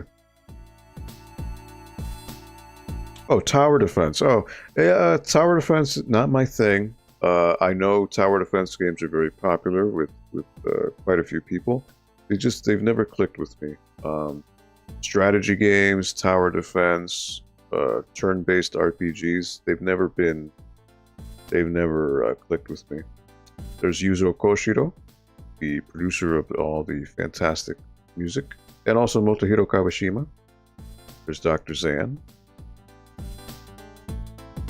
PC and mobile, okay. Or mobile, I should say, like they would say in Europe. But yeah, I've never, for me, the only tower defense game I've by force had to play was Assassin's Creed. I think Assassin's Creed Brotherhood had a tower defense game, but I didn't like it. But I had to play it in order to progress the story. It's not for me. Nothing wrong with them. It's just not for me. All right, there it is. That is it. The end. Look at that, and you get Max too. Max appears. What a tease. Yeah, Adam and Max. The end. Produced by SEGA. I would, if I could play Max at Streets of Rage 3, that would have been epic. I respect every single music creator for the Genesis and in general. Yeah, I mean, you got to think about, like, you know, especially given the limitations of the hardware, they were able to create such fantastic music. I do like Final Fight, yeah. Final Fight was the one that paved the way. I mean, yes, you could say Double Dragon did, yes, as well. Final Fight is really fun. But I feel that Streets of Rage, for me, is the only beat-em-up where I feel like I am in complete control. In terms of managing crowds, you know, doing grabs, throws, combos. Final Fight, it's much more loose. Golden Axe is a little bit loose. But again, I've played Golden Axe to the point where I know how to manipulate it, the AI. But Streets of Rage, I feel, especially 2 is the pinnacle. It is a flawless game. And you know, I know some people say, well, you can't run in it. That doesn't bother me. It doesn't. But it Final Fight walked so Streets of Rage could run. And I don't think any beat 'em up since, even Streets of Rage 4, or the Turtles games, or X-Men, or Alien vs. Predator, Punisher. I know people hold Scott Pilgrim on a really high pedestal. I never liked Scott Pilgrim. It never clicked with me. I felt it to be very floaty. And when I mean floaty, I mean like there's no weight to your attacks. Everything seems very like low gravity in a sense. Whereas Streets of Rage, you feel the weight of when you throw enemies or when you jump. I never felt that with Scott Pilgrim. Opinion on the old SpongeBob. I'm too old for SpongeBob, so that generation totally passed me by. So yeah, I don't have any nostalgia for SpongeBob because by the time that was out, I was just watching you know, things like Ninja Scroll and you know, Akira. So yeah, SpongeBob was not for me. I'm a child of the 80s, so SpongeBob is more, I think, for people who grew up in the 90s or 2000s. Just a generational thing. I like beat 'em up games where I can just relax and mash buttons. Yeah, I mean, you know, you can with any good beat 'em up, you should be able to get somewhere by mashing buttons. Now, the difference is if the game has good mechanics, it'll reward you for playing well, for playing not just mashing buttons, right? So this is where I feel Streets of Rage stands out, especially Streets of Rage 2. take the time to learn intricacies of characters like Max, Blaze, and you start to understand iframes, how to abuse iframes, how to do crowd control. These are concepts that are not attainable by just mashing buttons, but if you take the time to learn them, study them, it opens up a whole new world to what the game could be about, for sure. So yeah, that is Streets of Rage. I wanted to complete the whole series on this stream, and I did it. I did Streets of Rage. Streets of Rage 3. You know what? Let me just show you. Even though I just beat it, let me show you what Super Skate is about. I want to show you what he's all about. Let me just show you the first stage or so with Super Skate. To show you the difference between him and Axel. So for example, I'll pick Skate. Now what you want to do, don't attack anyone. Notice that my score is 0. It'll increase if I hit somebody. I want to lose a life.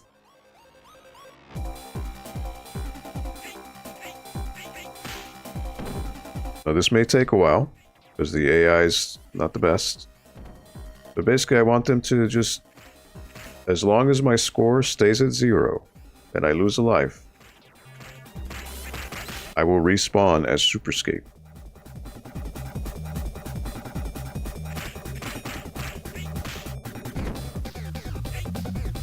You just want to stand there. There we go.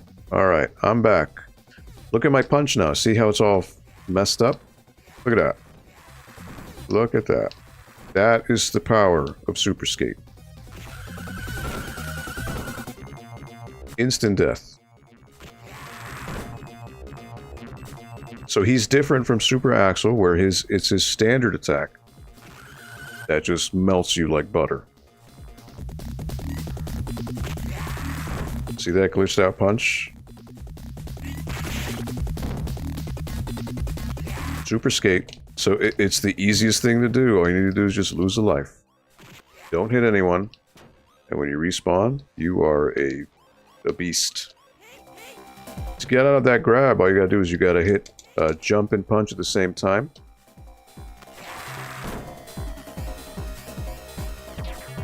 Yeah. See, that's Super Skate.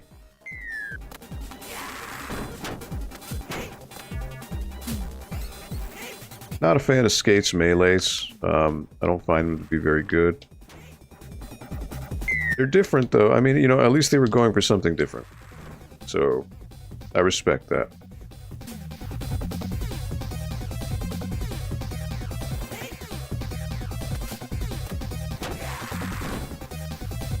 Just not for me.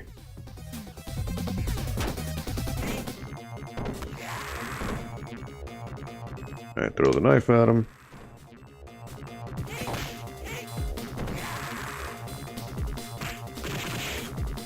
There's gold.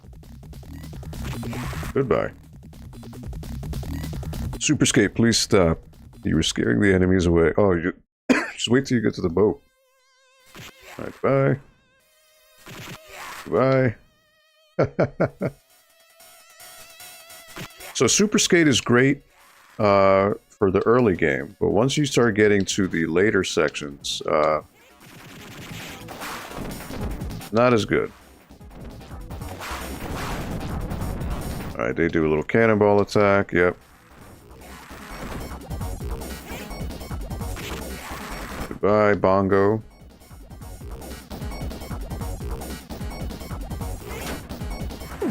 So yeah, the Super Axel, Super Skate, they're different. They're good in different ways. Alright, here goes this. Goodbye. This is very good. Alright.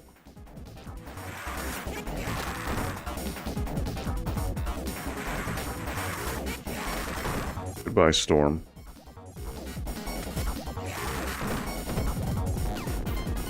Alright. Just as quickly as they come out, they die.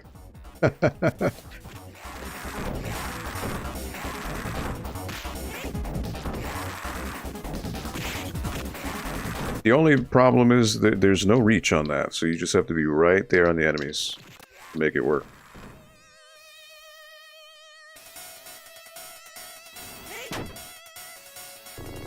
Alright, here comes the fight with Ash.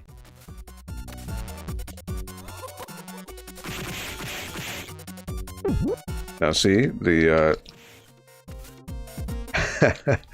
again, this was a different time. So Sega of Japan was not correct in portraying Ash. It was meant in a negative tone. But we have progressed as a society where we should be able to understand that this was a figment of its time, and it wasn't correct.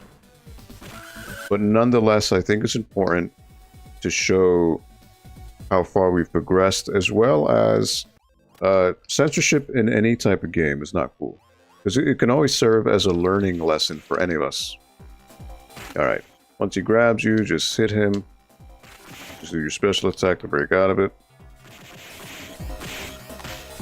Alright, he's almost done. Oh, he did his final crash. Pretty sure if you hold up and B, I think, when you attack him. As long as you hold it until the next stage, if you get a game over, you can then choose Shiva as a playable character. I think that's the idea. But yeah, I just wanted to show you what Super Skate looks like, what he's all about. Now, if you have Game Genie, there is a Super Blaze and Super Zan. Now,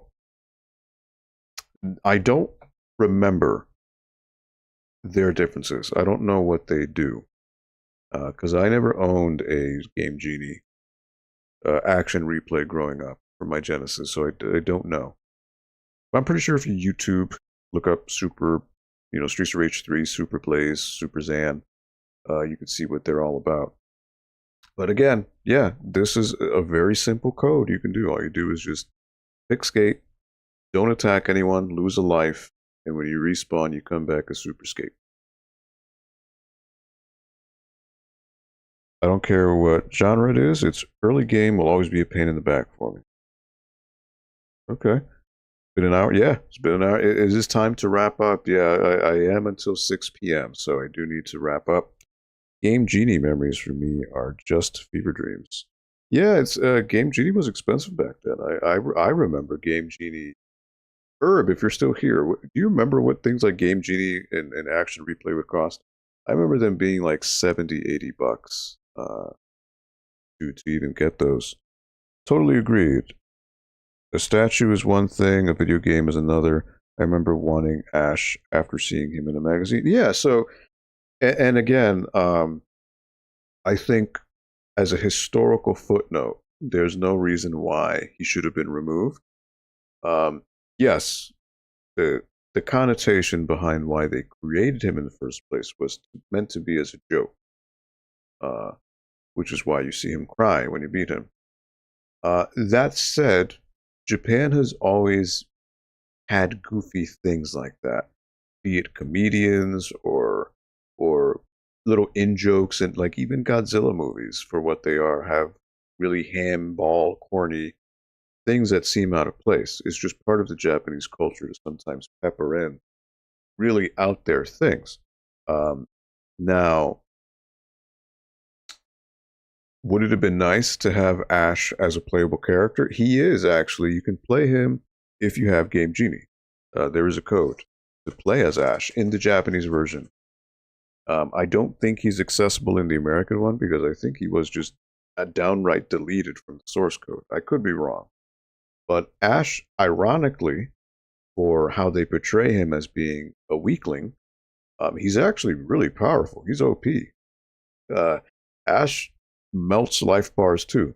Not like Super Axel, but still quite significant. So, but I think I wanted to play the Japanese version to show that, one, it's a better game experience, but two, to also show that there are things that should be preserved. why it was decided upon to just erase him and not even replace it with another boss fight. Just cut that part of the level out completely. I don't know. Obviously, the reasoning was that they didn't feel American audiences would identify or find that to be worthwhile. I guess, as silly as that is to say, but I wanted to show it to you as an educational thing. That there's nothing to be embarrassed about. There's nothing to be in terms of, especially with preservation of games. Mistakes were made, but nonetheless, they should be kept as a learning lesson that, hey, this is how things were done then. Doesn't necessarily mean that's how things should be done now. Let's see. Representation is important, even if it isn't always perfect or of its time. Yeah, of course. It's just like with cartoons. There are Looney Tunes cartoons, Tom and Jerry cartoons from the 40s and 50s that have a lot of very racist overtones. Unfortunately, they were product of their time. Those things were considered to be okay and even funny back then. Doesn't make it right, but to also erase them from, they'll release a Tom and Jerry compilation on DVD or whatever. They'll erase those specific episodes. No, we need to have these things preserved too, to teach future generations that, hey, this is how things were done back then, but this is how we do things now. There's a contrast, and there's a learning experience to be had between that. No fever dreams, like I remember so weird things. Okay. I haven't been here in a long time. Ice Cream Mason, what's up, buddy? Happy Friday to you. Well, you know what? Let me just do one more. Let me do one more stage here with Skate. Why not? Let's give Super Skate. Okay, somehow I got hit there. All right. Storm. So again, all these biker guys are given names like Storm, Gale, Cyclone.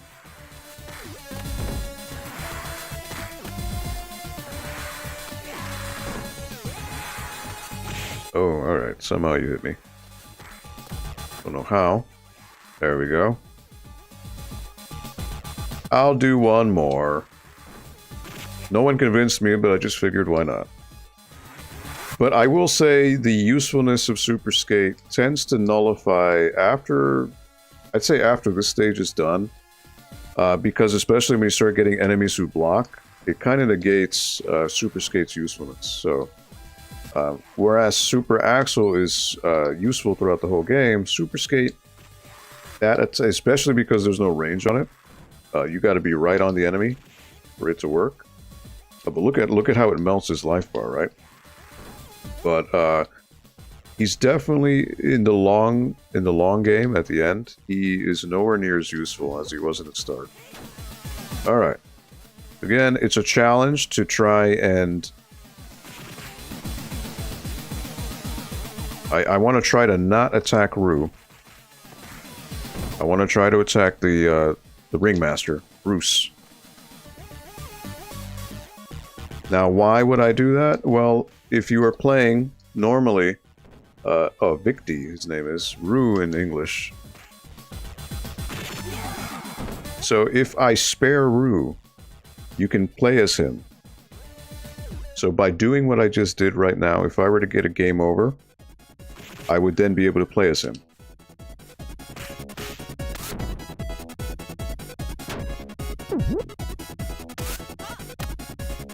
Which, I mean, Rue isn't really a great character. When I was little, he always seemed like the coolest, but the limitation with Rue is he can't grab anything. He can't grab weapons.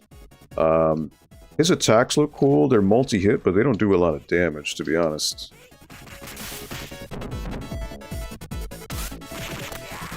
See how the signals, they don't all die in one hit because my range, if it doesn't connect with them, it doesn't work. I'm sorry, I should have said, if you have if you are sensitive to light, this stage would probably not be of any any enjoyment to you. Strobing lights. But in the American version, they kept all that. Because epilepsy wasn't a thing that people talked about back then. It wasn't considered. Different times. Again, apologies. But even with this compilation, there's no way to get rid of that.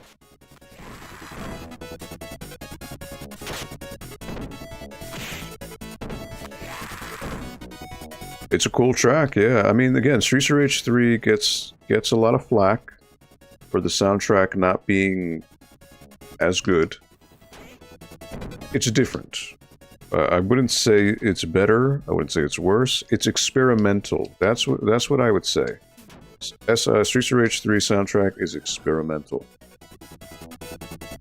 And for being experimental, a lot of the time it works. It clicks. There are some like weird songs, you know, that may seem out of place, but for the whole, especially over the years, as I've grown older, I've grown to appreciate the soundtrack more.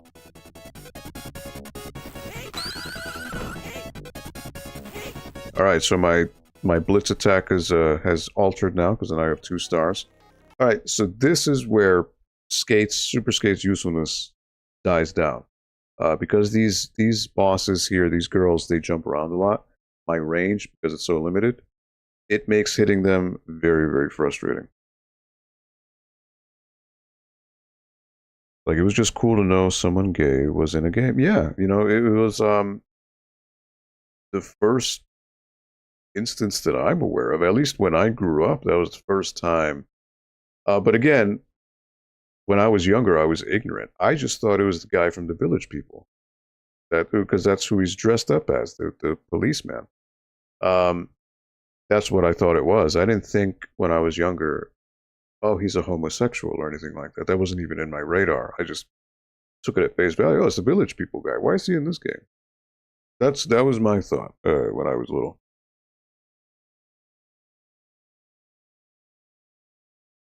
I find it interesting that Streets of Rage, on the whole, really had a diverse cast and tough themes about crime, morality, inclusion, and community. Yeah. And it did it without being preachy about it, right? And I think that's the most effective way for any medium to do that, to not be preachy about it. Because that's when people say it's pretentious. But when you can do it in an organic way that doesn't feel forced or feel like something corporate, which you feel with a lot of media these days, where corporate puts their stamp on it to try to feel more inclusive, but they're being inclusive for the sake of clout and for the sake of money, as opposed to legitimately wanting to spread a positive message. Skate, please stop. You're going to be hospitalized if you continue. Rue is really good in SOR. I have not played Rue. And I'm curious to see how Rue plays. All right, so this is going to be the tough part. All right, that's one. There's Yasha. All right, I got lucky. Normally, it's nowhere near as simple with Skate. They tend to jump around far more, and it's much more difficult to get them. I think Skate's hand should be a seizure warning. Everyone has extended moves and choices you can pick now, too. Oh. Japan culture is like yogurt on soup. You know, that's every culture. Every culture has its positives and negatives. Now, to say that Japan has some ideologies that are caught in the past, sure. In the US, it's the same thing, though. Just, we don't see it in that way because we're not an outsider looking in. But everywhere you look, there's improvement can be made across the board. All right. All right, I'll do this stage. This will be it. This will be it. I figured 616 right now. And notice how enemies are getting quicker now. So this is where Skate's usefulness becomes more of a crutch. Especially enemies that can sneak around, move around you, zigzag you. It becomes harder to use him. See, like that. I couldn't affect the slide, like, because of my reach. My reach is non-existent.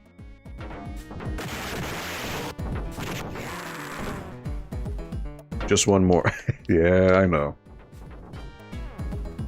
But, I mean, Streets of Rage, you know? Can't go wrong, right?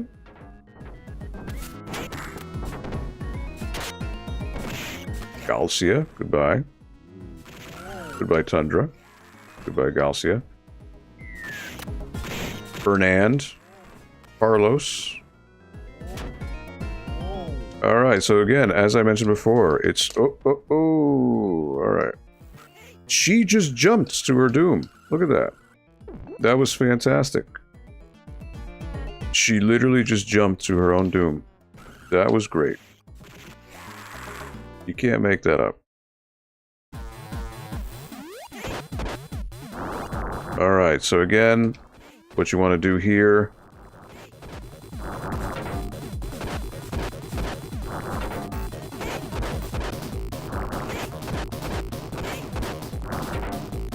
Just make sure you hit the bulldozer.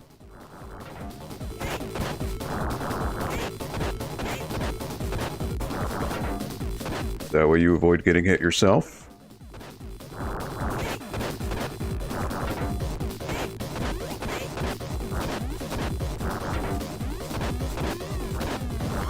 A lot of people find this stage to be really hard. I think it's because they don't know you can attack the bulldozer. But notice how Skate's attacks don't do a lot of damage. Oh, wow, I just saved myself. Alright. That was a pixel-perfect save. I should have been hit. But I survived. If you leave some on the plate, it'll cry after you. Alright, so... Alright. Well, two birds with one stone. Goodbye. Oh yeah, I forgot. There's she. Another one who just jumped to her doom. That's great. I mean, you can't make this up. Alright, I've got my full move now. Fully upgraded blitz.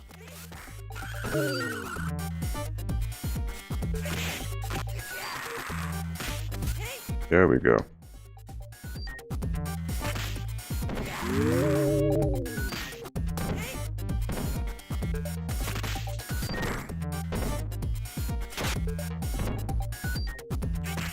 Nope. Nope. Alright, pipe. Throw it at somebody. Goodbye. No, no, no, no, no. Oh my word. Alright, there you go.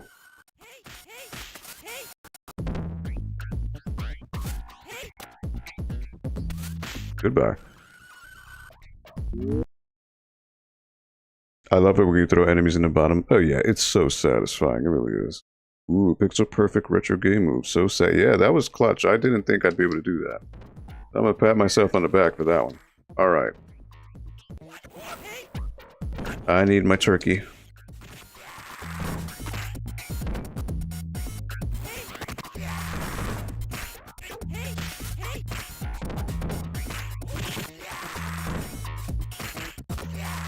See how these guys block?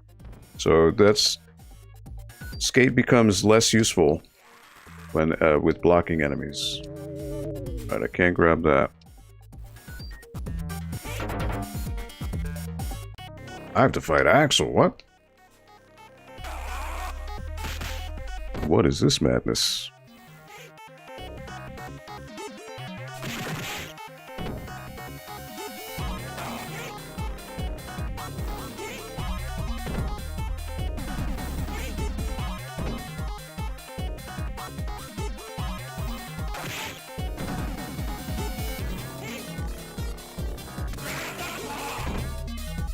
Now see, he's significantly harder because he moves fast. I don't have a lot of options here with skate. Because of my limited mobility, makes it harder. He's gonna do his charge up. Nope. Oh, he's getting mad.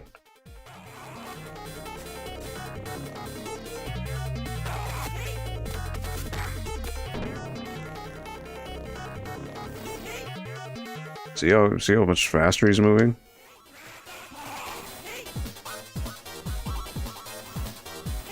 He's just running, literally running circles around me.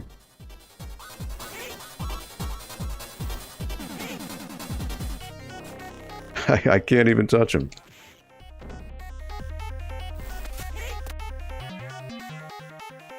Oh, see, this is why the limitation of the range does not help. Much easier with Super Axel. Every single beat 'em up game when they need an item for HP. All right, so that will be it. That will be it.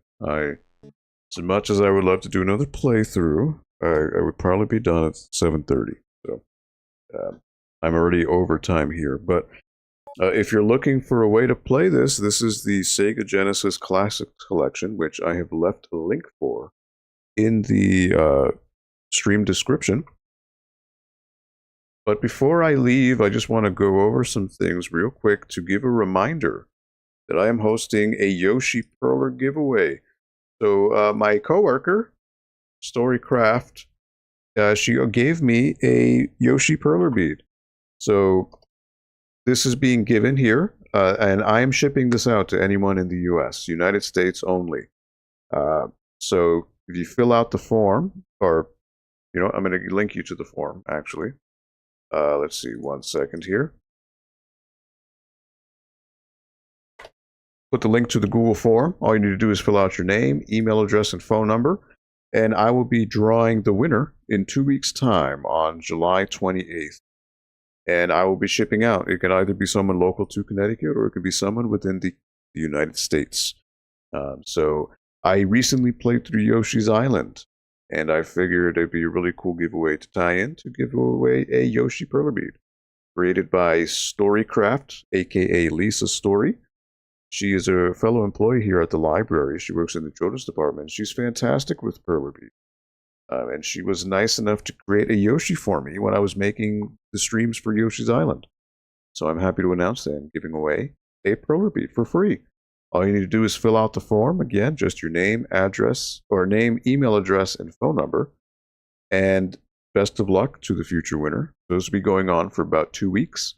I will do the drawing live here on the stream on Friday the 28th. So best of luck. I hope to see you enter. Please spread the word. If you have the link, send it around. Anyone in the US is eligible for the contest and the giveaway. And also, if you are in the Norwalk, Connecticut area, Retro Games Plus is hosting their annual, or it's semi-annual, Congo Swap Meet event. This will be on Sunday the 16th from 4 to 8 p.m. over at the Norwalk location, which is located at 267 Main Ave. I will be there, so if you happen to stop by, say hello. I'll be passing around flyers for my upcoming swap meet. I'll go for. And yeah, let me link you to the Retro Games Plus website if you were interested in checking out more about them. There are 3 locations in Connecticut, and there are actually 3 locations in California. So it's both on East and West Coast. 22 minutes over, indeed. 25 minutes over now, yes. Hugs, Aldo, and thanks for the stream. Let's do SOR 204 online sometime. For sure, for sure. Thank you so much for all the support. I really appreciate it. Sadly, I'm in Europe. I know, unfortunately, just shipping costs are just way too much to send that out internationally. My apologies. But yes, the Perler is for anyone in the US. So, nonetheless, if you are in Norwalk on Sunday for the Congo event, say hello. I'd love to hang out and meet. Nonetheless, it is time. It is time to say goodbye this week. But no fret not. I will be here next Friday. We're here every Friday from 4 to 6 p.m. Eastern Standard Time on the NPL, right here on the NPL YouTube channel. On behalf of everyone at the library, thank you so much for coming on by. Thank you so much for making this your continued destination on Fridays. There's a ton of streams out there. There's a ton of places you could be to watch gaming. You decided to come out and hang out here. We really do appreciate it. So I hope you have a fantastic weekend, a safe weekend with family, friends, or whatever your plans may be. Please be kind to one another. Kindness goes such a long way these days. A little act of kindness can truly change someone's week around, someone's day. So it pays to be kind. Please be nice to one another. Spread a little bit of positivity in someone else's life. It could really change their whole outlook. So thank you so much. Be safe, and I will catch you here next Friday, right here on the NPL YouTube channel, right here on the NPL Video Game Club. Take care, everybody.